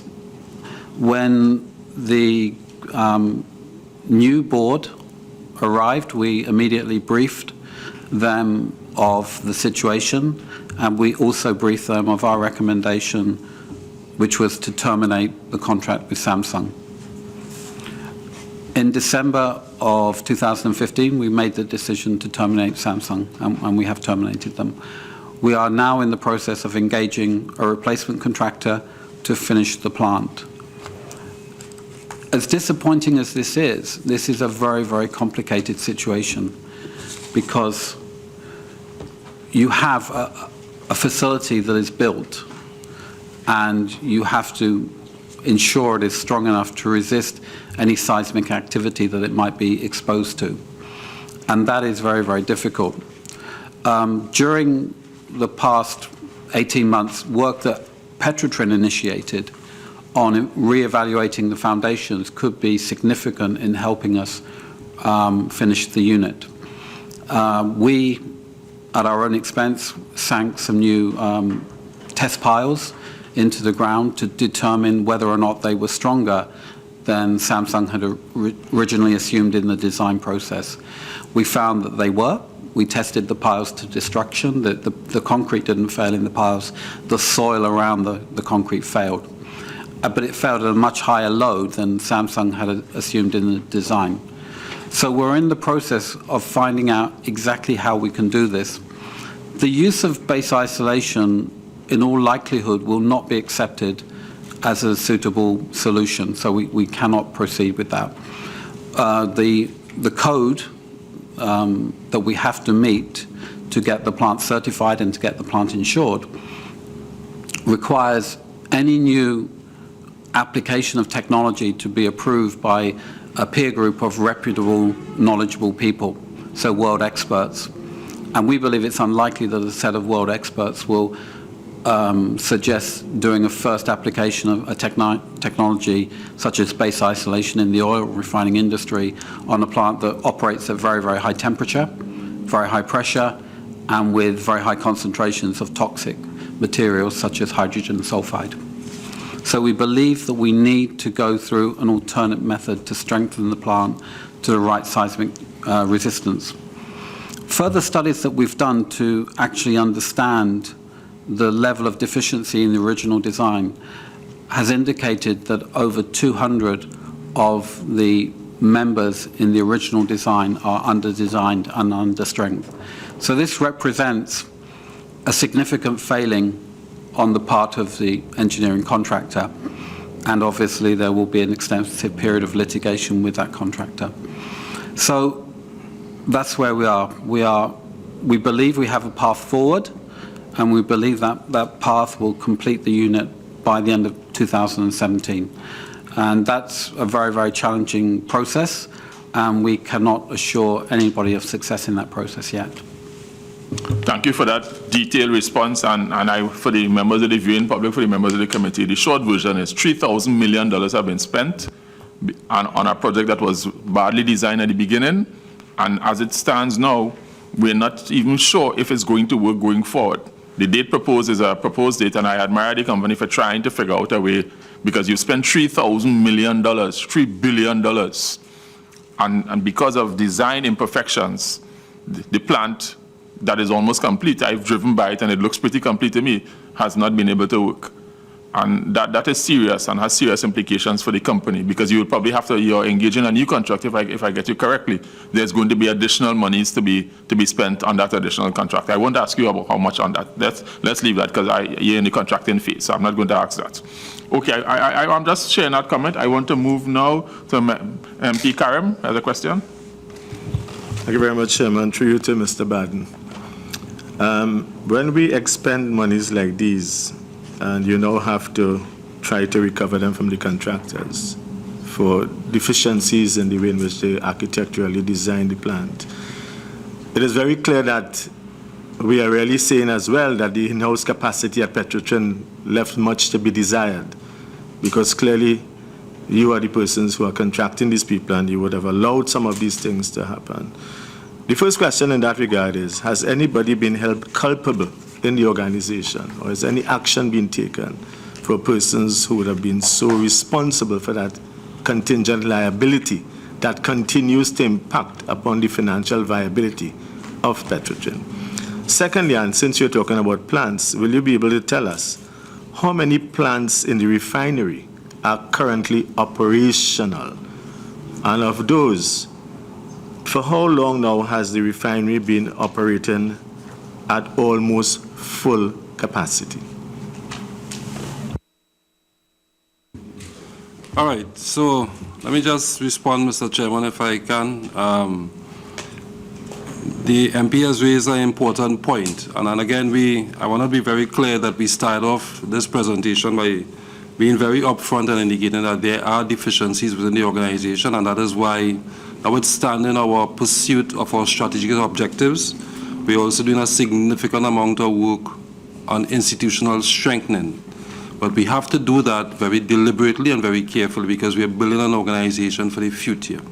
So we have identified that project management is a weak area, and it's one of the areas that we are doing some work on in terms of our institutional strengthening, and we will work on that. The issue of culpability and accountability is one that we certainly want to engender within the organization, and we will continue to build on that culture, if you will, within the company. But we also need to be very careful about when we trigger those activities. And we're at a stage now where we are basically attempting to conclude the project and to determine how we go forward. There is a lot of work that is being done on the legal front with respect to the issues that occurred, and that is what is gaining our attention. We have not dismounted, if you will, from our obligation with respect to accountability and culpability. But that will come as we continue to defend and develop our project proposal that will get us to finish the project. And that is really where we are at this point in time. On the issues of the refinery performance, the VPR can respond to that, but we have clearly seen improvement. And it's important, maybe I ordered to interject that at this point. The chairman made a comment a while ago about our need to pursue this project. And we need to appreciate that the market requires us to pursue this project, because ultra-low sulfur diesel will become a feature of the market in the future, especially if I go back to the very first question I was raised to us, the market with respect to our CARICOM neighbors, because people are going to require us to deliver a higher quality product into the market, and so it's important that we finish that. It's also important that we completed the GOP project, which is now behind us, and we are seeing the benefits of that. So there is value, if you will, because of the project concept being so strategic to the survivability of the company, for us to pursue it and bring it to an end and have it integrated into the company. Yes, there have been failings in the past, and we understand that, and we'll have to deal with that, but we cannot dismount, if you will, without detrimenting the business model that we have of an integrated oil company if we don't pursue the completion of some of these projects. And just as today, VPR will talk about that in a bit, where we are reaping, if you will, the benefits of having completed the GOP project, I will expect that in another few years we'll also reap the benefits of a completed ULSC project as well. Thank you very much. I now recognize Minister Anto. Oh, you didn't finish. Chairman, with respect to your question, member, on the plants that are running, all of the plants are currently running. The only two facilities that are not being run are the MTBE unit, as MTBE is generally not accepted in a number of our markets. I think technically it is allowed in Trinidad, but we do not put MTBE into any of our gasoline products. The only other unit that stands there, apart from the ULSD, of course, is the one vacuum unit. And the one vacuum unit is not required, as we have the 4 vacuum unit and the 3 vacuum unit. And between them, we have an excess of vacuum unit capacity. So we certainly don't need the one vacuum unit. And the one vacuum unit has not been maintained in an operational state for several years now. We have seen significant improvements. We saw a significant improvement in 2015 utilization over 2014, which was a very, very poor year. And we have seen a continued improvement trend during 2016 year to date. So we continue to focus on the fundamentals of good operations and ensuring that the units operate and they operate efficiently. And with respect, to example, to the gasoline optimization project, we are now producing volumes of gasoline above the original design intent of that project. So that the design intent was right about, I think, 49,000 barrels a day. We are routinely producing 53,000, 54,000 barrels a day, and we have an aspiration to raise that to a higher level still. So we see continual improvements in the refinery month on month. That's a testament to the hard work that the people in the refinery team are putting in to the business. Thank you. I'd like to recognize Minister Antoine. I am piggybacking my question on MP Fazal Karim's question. These projects that you conceptualized and you began started when oil prices were high. And given your own submission, you said the recent decline in oil prices, decline in refinery margins, have resulted in reduced revenue and cash flow to the company. My question is, what are the company's plans to improve revenue given the low oil prices, and what plans are there to reduce the cost of production of the refinery to deal with low oil prices? It's all well and good to have these fantastic plans when oil prices are high, but oil prices now are very low, right? And the revenue that you are going to get from these projects and the revenue you're getting from the refinery presently, is that in keeping with the low oil prices for Trinidad and Tobago? Okay, thank you, Mr. Chairman. Let me just, if you allow me, Mr. Chairman, to just close off on one issue that was raised earlier. I think it's important just to establish that, again, making a very strong link back to your earlier question, we executed a lot of those projects using EPC contractors who are responsible for engineering, procurement, construction. In that context, the whole question of liability is a legal one, and one that is currently engaging ourselves and the service providers. So we just want to establish that, more so in the context of the question of internal culpability and stuff, that there is a very strong legal issue occurring. With respect to the question that was just raised, it's very, very relevant to where we are at this point in time. We are in a cyclical market environment where sometimes the oil prices are extremely buoyant, if you will, and there are times when the oil prices are low. What we're experiencing in the last period, or the current period that we're in, is that we're experiencing what some people term as lower for longer, in that we are seeing the oil prices at a very low place for a much longer period of time. It's important, however, to put Petrotrin in proper perspective. Petrotrin is an integrated oil company, and we've been saying that to all who will listen to us.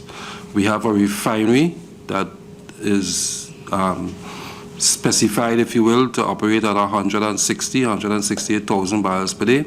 And we also have our own equity crude production where we produce our crude to go to the refinery. What does that help us? It means that when the refinery is operating, it represents our only real source of income and cash into the company. And therefore, to be able to deal with the low oil prices, it's important that our refinery operates.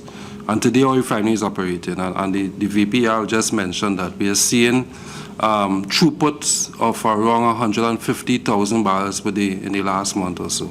And that goes back to as far as December, and even a little bit just before that in late 2005, where we've been seeing improvements in refinery operation because a lot of the construction activity, a lot of the commission activity is now completed, and the plants are operating and functioning properly. So that what it does is that for us to generate revenue, more specifically to answer your question, we need to keep producing the products.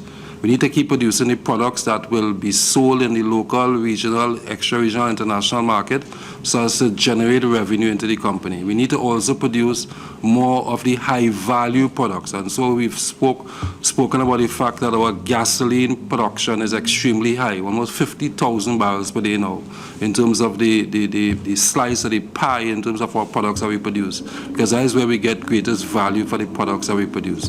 That will allow us to generate more revenue into the business. We have been monitoring our cost.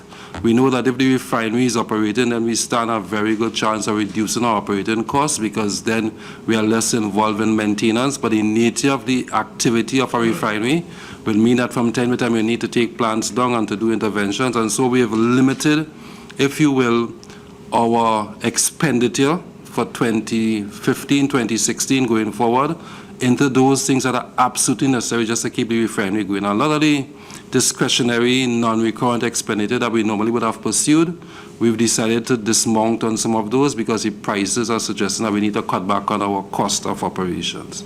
Some of our capital projects we've also put on deferred at this point in time because the prices do not make them economical at this point in time. That being said, let us also remember that the company is also dealing with very deep legacy issues related to asset integrity. And I don't need to remind you all of some of the issues we've had in the past with respect to oil spills, some tanks and pipelines. So we cannot not spend any money at all with respect to our infrastructure and to our assets. And so there will be some activity that will be going on with respect to strengthening the integrity of our pipelines, working with other providers and other technical organizations around the world will help us improve our assets. We need to continue that expenditure because if the price of not doing it is too expensive for us. If we don't do it and we have a major issue that can basically impair our refinery, then we have a real challenge on our hands in terms of generating revenue. So we are generating revenue by keeping our refinery operating and achieving high throughputs. We are keeping our costs down by monitoring our discretionary cost items and taking them off the table where we can based on risk analysis and keeping our operating costs as low as possible. We're doing that both in our refining division as well as in our E&P division where we're producing crude, so that ultimately we are operating with a lower cost profile. It is a challenge. The fact that the product prices at this low means that we will be basically generating less revenue for the kind of refinery throughput that we have. We'd have loved to have this sort of refinery throughput when the prices were what they were about a year or so ago, even 2 years ago. But the fact is, we are happy that we have the throughput that we have today, and much credit to the refinery team for the efforts that they have done to get us to this point. And so we are really using that as a way of generating a revenue to keep the business model of the company operating to the point where we have funds coming in and dealing with that. We obviously will have shortfalls, and where we have shortfall, we will use our normal trade financing and financing for working capital. And in that regard, the challenges that face us with respect to the assessments of the rating agencies continue to be a challenge for us, because the more they see us as a traditional oil asset, if you will, and they continue to treat us as any normal national oil company, and they continue to downgrade because they want to reduce the exposure to energy, etc. We are challenged in the market, and we struggle to deal with that, and that is the challenge that we face going forward. Thank you very much. I'd like to welcome Senator Mark.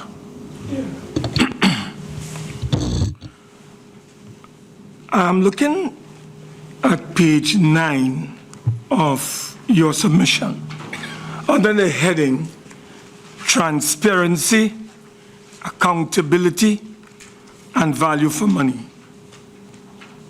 But based on what we have heard so far, there are many challenges facing this very important state entity. The public is interested in hearing from the chairman of this company the following. We have been advised by top government officials that Petrotrin is reported to have been the main body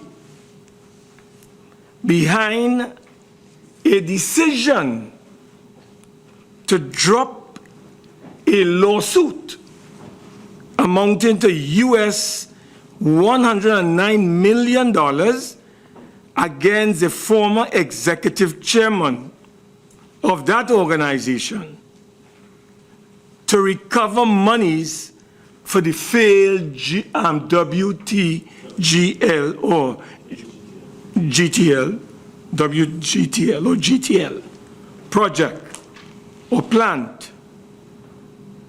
Now, we would like to have the real story behind this matter as a committee and in the public interest. We would like to be provided with information as to the role of the chairman, the current chairman, your good self, in this whole situation.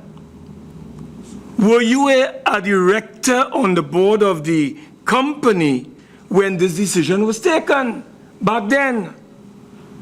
And did you preside on the board of directors recently when the decision was taken to drop this lawsuit against the former executive chairman, or did you recuse yourself? This is a matter that the public is interested in having cleared up once and for all.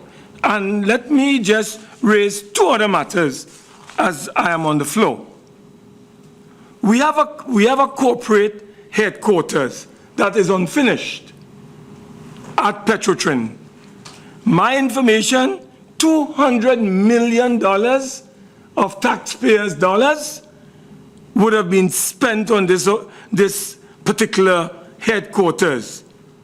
I would like you to provide this committee with a status report on this matter and who is going to be held accountable, culpable, and responsible for this particular expenditure. And finally, Mr. Chairman, through you, we have asked for a detailed listing of matters that have been referred to the Equal Opportunity Commission by employees of Petrotrin.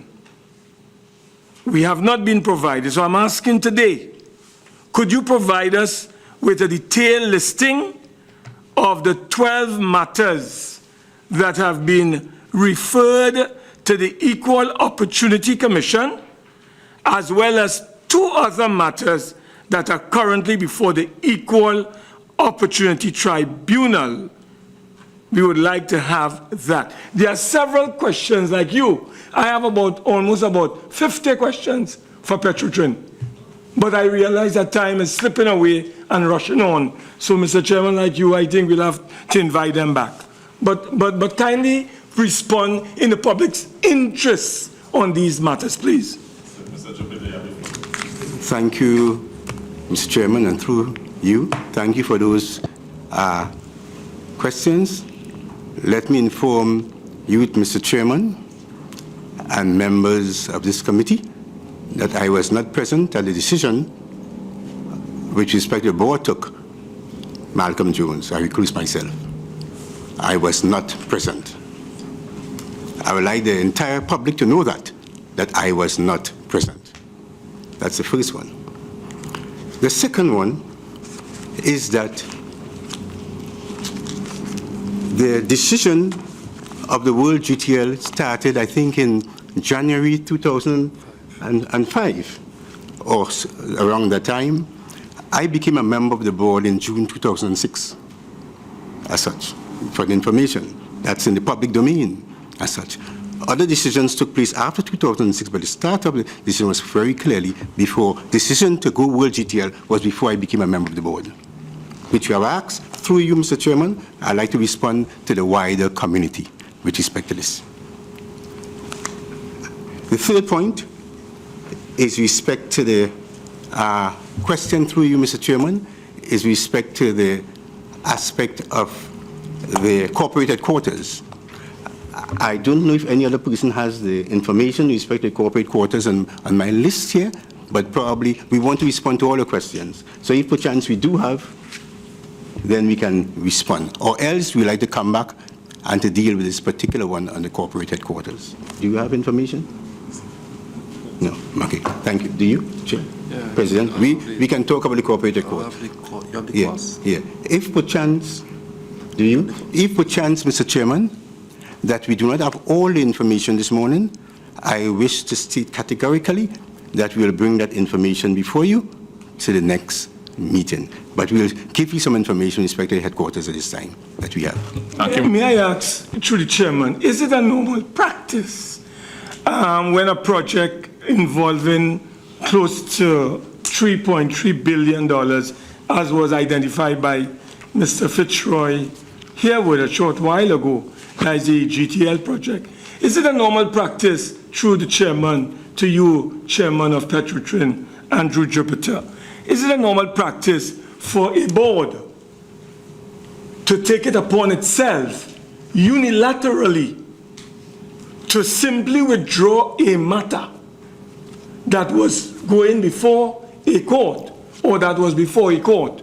Or would you say that, and we'll want to find out whether there was any communication, any direction, any discussion between Petrotrin, which might include yourself, and the board, and the executive arm of the state?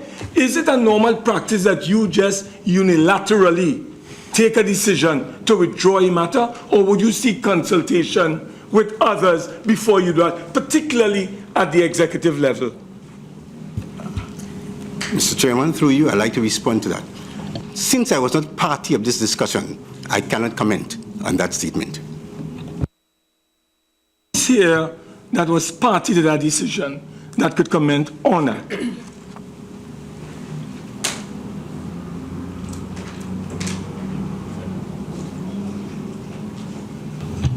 Through you, Mr. Chairman, the decision was taken by the board after it received legal advice in the matter.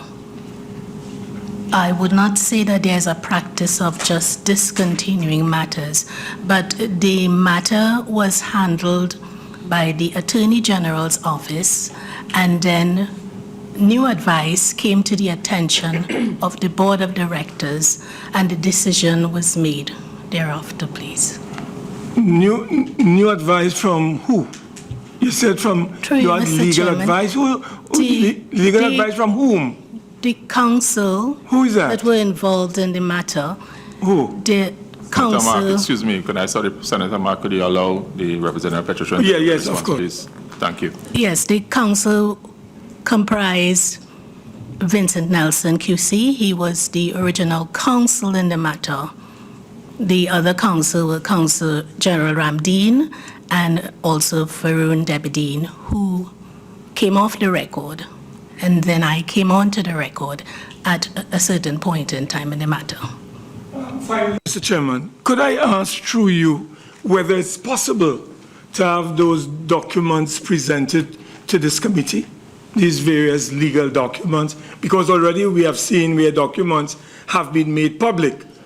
Whether, for instance, having regard to the guidance you can take from the government of TNT, making documents available, whether you would be kind enough to make available to our committee the various legal documents and advices that you would have gotten to have arrived at a decision to discontinue proceedings in this particular lawsuit. Through you, Mr. Chairman.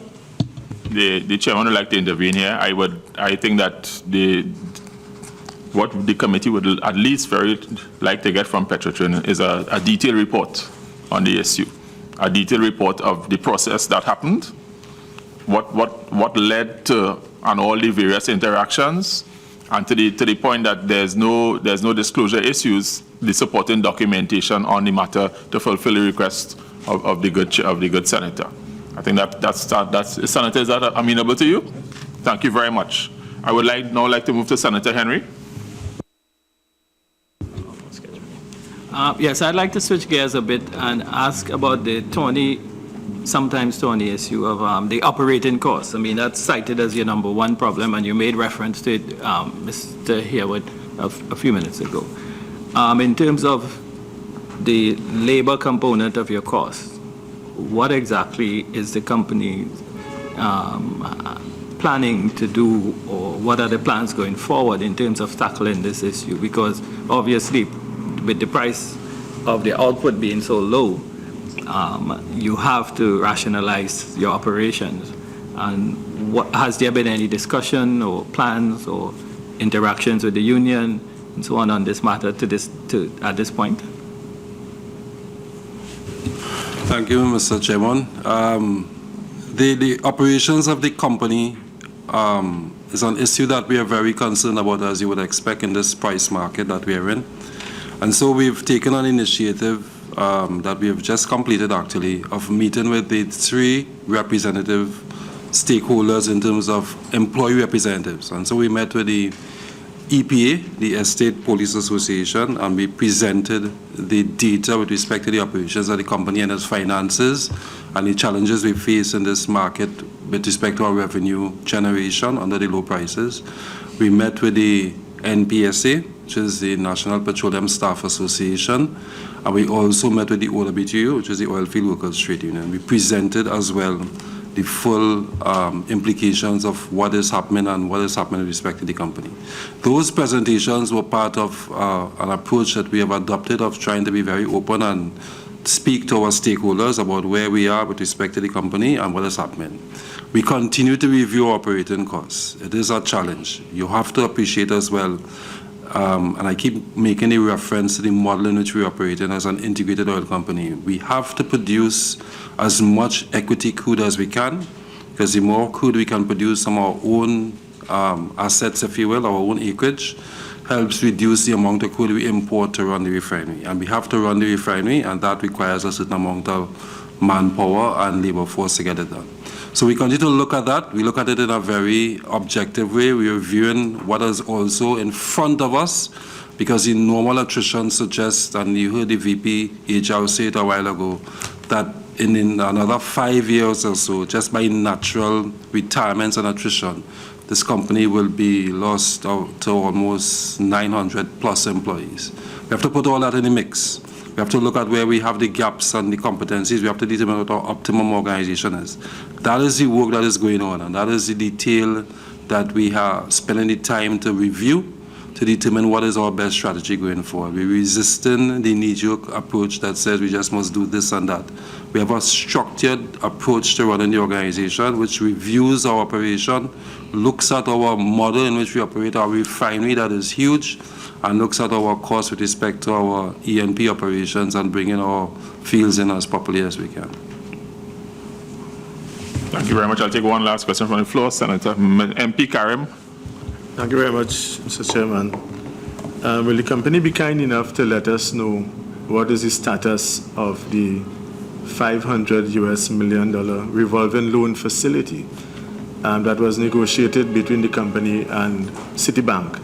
And it was in fact seen as a lifeline in this period of depressed prices. All right, so I'll just give an overview and then the CFO can give you details, right? We would have approached the government, if you will, to increase our lending limit, our borrowing limit, if you will, from $1 billion to $1.5 billion. So that was really to reflect the fact that $1 billion would reflect our requirement for short-term lending, if you will, and borrowing to allow us to deal with trade financing. We have to purchase crude to go into the refinery, and so we also have to always be on the market buying. This year we expect upwards of around 94,000 barrels per day or even 100,000 barrels per day. So we are in a significant amount of trade financing. So we have to purchase from time to time through short-term financing. And then our medium-term financing for our interest payments and capital projects was what the $500 million was meant to provide some sort of shelter and opportunity to deal with. We had approached the market, if you will, and would have developed proposals, including those from Citibank and other people who were being part of the arrangement, to provide us with the lending for that. However, you would have appreciated that since then the prices have really gone south and we have really been struggling. I mean, we talked this morning about $39.40 as the price, but in January the prices were as low as $26. So it was really been a difficult period for us. As a result, we've been focusing our efforts more on our short-term financing than on the longer-term, medium-term arrangements, because as we deal with the financiers and the banking community that is lending us funds, they are putting obligations on us with respect to how they will be willing to lend us, even for the short term. That has become even more critical at this point in time if we have to continue to generate the revenue from the refinery operating and generating revenue into us from time to time. And that has been our focus. So we have basically deferred the requirement for the 500 million, because we think at this time the larger focus is to ensure that our trade financing and our working capital financing and our short-term portfolio is secured and gives us a chance to be able to turn over the business on a regular basis. Notwithstanding that, we've also reviewed our capital project portfolio, especially with these prices, and there are some projects that we have pushed out to a longer timeline. In that context, we have basically deferred the need to take the 500 million at this point in time. We intend to revisit it as we move along and prices presumably improve, and we get to the point where we continue to push our capital investment program if it allows us based on the economics are in front of us. But fundamentally, we are focused on our short-term finances at this point in time. Last question from the floor, Senator Bash. Mr. Chairman, this question is just a follow-up to Senator Mark's concern on transparency and accountability. Your submission indicated, and I quote, "The Internal Audit Department conducts regular audits to determine the extent of compliance with these policies, procedures, and also with the accepted best industry standards and practices. Internal audit has identified breaches of policies and procedures in the past." My question to you is, how regularly are internal audits conducted on compliance with the company's policies and procedures, and how are these breaches treated with? Okay, so the internal audit function is really part of the overall corporate governance obligation of the company. And as a result, internal audit reports, if you will, to the audit committee of the board. The audit committee of the board, they meet around the same regular cycle as the board, which is at least once every 6 weeks. And the audit committee meets with the internal audit department and they determine an audit plan for the financial year. That audit plan will identify various areas of the company's operations that should be audited. So there's an audit plan that covers the entire year and keeps the internal audit department constantly involved, if you will, in reviewing the operations. And then from time to time, if there are whistleblowing activities or accusations that surface, if there are special things that require us to do internal audit, that is also superimposed on the schedule of the internal audit department to get that done. And that is the number of things that are done. When the internal audit completes their report, they bring it to the audit committee, and the audit committee reviews the findings, look at management responses to the findings, where there are issues of culpability and gross breaches. That is elevated to the level of the board, and the board will then mandate the management to take action on those issues. And that's fundamentally the mechanism and the process that works. Today, the internal audit department is extremely active. They're doing a number of audits. There are a number of issues that have arisen outside of just the normal audit process, and they are actively working on that. And they continue to elevate issues to the board level for action, and those are engaging our full attention. Mr. Chairman, if I could just close one item that I think is still open, the issue of the corporate building. We do not have the numbers per se, but just to say that we have reviewed the status of the civil works associated with that corporate building and what is required to carry it forward. It is a significant sum to complete it, and in the context, as you all have raised about prices and where we are and reducing our capital expenditure, we have proposed to the board and they have accepted that we defer any further work on the corporate building at this time until sometime in the company's future, when we think we're in a better place to pursue a project like that. At this point in time, we'll accept the sacrifices of the various offices that we have rather than one unified spot, if you will. Interestingly, we have also had a technical evaluation of the building to just ensure that it poses no HSE risk to us and no risk to the environment, etc., and that has been accepted, so that at this point, basically, no work is progressing on the building, but we continue to do whatever tidying up of any lagging issues of the previous construction that may be outstanding. We are bringing closer to those so that we can get to the point of a fresh start whenever we assume we can start with the project again. Thank you very much, Mr. Karim. Thank you, Mr. Chairman. With respect to your focus on reducing operational costs, which I think is important in this period, can you advise us as to, since taking office, that is the board, and I say this in the context of speaking with contractors, because I have spoken to a few of them and they have indicated almost unanimously, that there has been a tremendous downturn in the amount of activity for them and for the employees.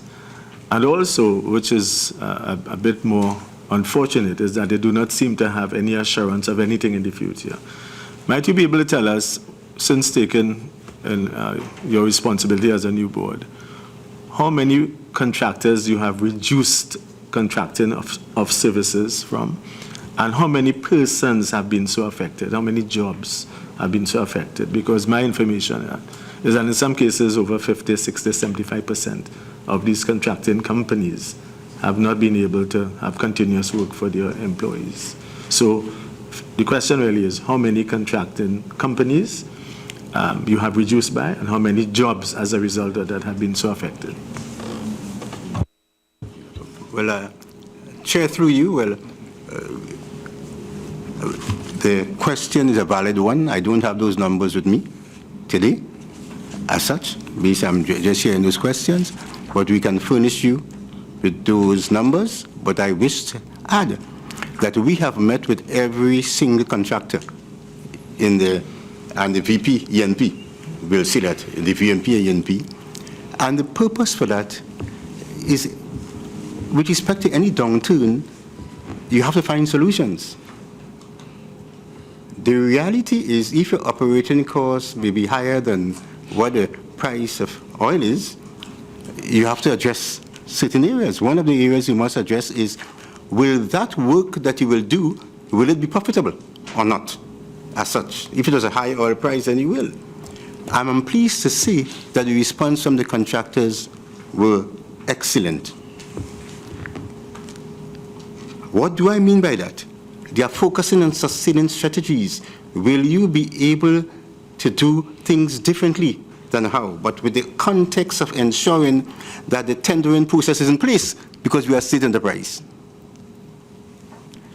And the VP will tell you, ENP, that some of the areas that were mentioned and how we can do it in terms of workovers, in terms of drilling, in terms of which was done. This is not new. What I'm saying, this is not new. Part of that process when the oil price was $8.71. I can remember that in Trinidad. Some of these areas were done. So I will want to say that I don't have the numbers before me, but what I can assure you that we have been holding discussions in terms of how we can progress. Probably you can mention some of the initiatives. You may wish to hear some of the initiatives now that have been done. Yeah.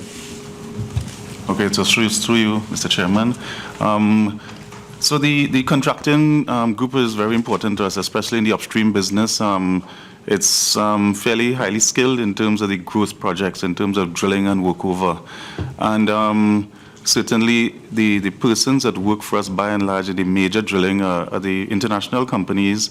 We have a few local, so their experience is similar globally. And there's some quite creative ways and very innovative ways that we engage in the contractors in terms of really sharing capital risk.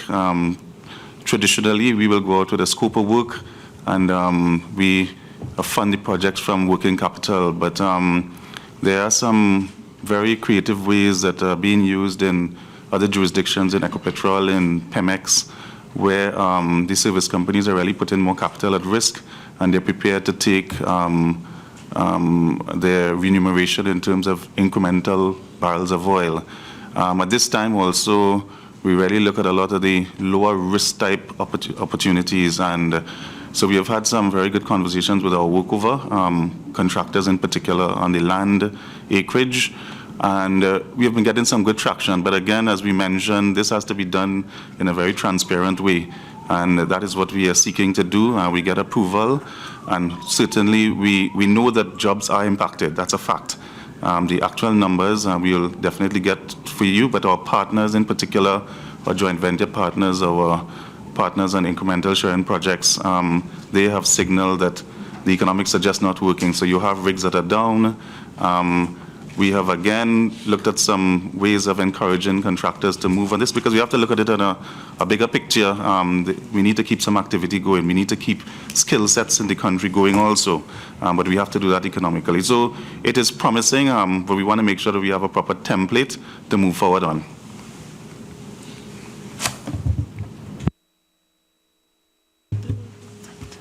Thank you very much for that response. If we are coming to the end of this process, and I, as the chairman here, I have one additional question. Like several members, I have several other questions to ask. We haven't even touched the operational areas of the company, health and safety, issues with oil spills. All of those questions will come at the next session. But I have one question, and it's something directly linked to something asked by Senator Henry. I spent some time looking at the company's accounts. When I looked at when I matched operational, and this is issued directly at operational cost. Now, I understand it is a focus, everybody has asked about it, but it's disturbing to me the trend I'm seeing. When I do a ratio of operations costs to revenue over the past 5 years, in 2011, your operations costs were 24% of your revenue. In 2012, it was 26%. In 2013, it was 30%. In 2014, it was 32%. And in 2015 accounts, your operating cost was 34% of your revenue. So that your operating cost as a percentage of your revenue has been steadily increasing. If this trend continues, the company will find itself in dire straits. So that this is not a recent issue, but over the past 5 years, you have had a 10% increase of operating costs as a percentage of revenue. And it doesn't matter where the revenue goes, it seems that the trend is increasing. So that what it suggests to me is that there's deep underlying cost issues that the company has not found a way to fix. Deep underlying core issues that the company has not yet been able to fix. So I just want a quick response on that, but what I will do is I need for the committees to understand this particular aspect of the company's operation better, and we will be requesting a detailed report on the core elements of what makes up your operating costs and how that matches with your revenue profile, and an analysis going back a few more years so that we can understand where this is. So that, but I just want to ask that quick question before I wind up to the President. Thank you, Mr. Chairman. Let me also say, to add to your observation, that revenue decreased in the last 5 years in much the same way based on what's happened to the oil price, right? So that it's important to appreciate that when you do the proportion, that the denominator is decreasing as we go forward. Notwithstanding that our operating cost is primarily around the issue, if you look at the pie chart, it's around the issue of labor, contracts, materials, and utilities, operations, etc. We continue to look at each of those areas in terms of what we needed to do with respect to reducing the cost, and we have been able to achieve some improvements as we go forward. And yes, we will not deny that our managing our costs is a big issue. It is a big issue, but it is one that we are taking very deliberately and very, very cautiously as we go forward, because while we attempt to right side the issue of cost, we also do not want to threaten the business model of the company in terms of giving us the capability to go forward. A purely upstream company may be able to do different things and then pick themselves back up once the prices are back up. A refining, integrated oil companies are different animal altogether. And so we feel that it's important to be very deliberate about what we're doing. Notwithstanding that, I must tell you that our projections in terms of our forecast going forward, and we have been talking to all the rating agencies and we've been talking to the bankers as they come to lend us, so they have to look at our projections as showing that we can and we will be achieving lower operating costs going forward. And that is our objective and our target. Thank you very much, Mr. President. Okay, as I bring this session to an end, session 1 with Petrotrin, I would now like to invite the chairman of Petrotrin to some brief closing remarks as we bring this session to end. Mr. Chairman, you have the floor. Thank you very much, Mr. Chairman. I'm very pleased to adhere to your request for brief remarks. Let me say how this team is very pleased, the Petrotrin team, to respond to all questions as such, with honesty, truth, and transparency, so that the people of Trinidad and Tobago should be assured that this company is being run with integrity. If you listen to our responses this morning, and it's been run in such a way that the citizens of this country should be very proud. In that context, we are focusing on sustaining strategies with an optimistic eye on oil winning activities. We are strengthening our leadership, our management and supervisory capability. We are having ongoing negotiations with major contractors for reduced rates. We are seeking to collaborate with contractors to undertake activities to increase production on risk-sharing basis, financial, technical, and operational. Deployment of additional resources with payment contingent and specific activities outcomes. But, Mr. Chairman, may I say, we are focusing on cost management, inclusive of reduction in overtime, which we did not touch this morning, and more efficient ways of doing work. And we cannot do that by ourselves. We have to do it in partnership with all our stakeholders and with our shareholder. And may I say, with the Oil Field Workers Trade Union, with the National Petroleum Staff Association, and the estate. And we believe, Mr. Chairman, as you request of us to come before you and the team, the employees of Petrotrin are committed to produce the limit, as a statement is stated, to produce the limit on that exponential curve on the single digit of oil production. We intend to do that, and we intend to demonstrate that even in bad times, we are able to show how this company can at some point in time turn around. So thank you very much, Mr. Chairman and members of this committee. Mr. Jupiter, I want to thank you and your team for your forthright responses. I myself was not concerned knowing the ilk of Mr. Andrew Jupiter. Mr. Jupiter is somebody who is very well esteemed, and I think that both by the wonderful folder of documentation you provided and the responses today, I think the committee members are well pleased with the responses of Petrotrin to date. I want to also thank all of those who emailed questions. I want to thank all of those who are on the Parliament's Twitter account, on our Facebook. I want to thank the observers in the public gallery and those viewing and listening on TV and on the Parliament channel, and of course the members of the media who are here present today. I want to thank everyone for attending, and we will be in contact with Petrotrin in due course, and the meeting will be now suspended. Thank you very much.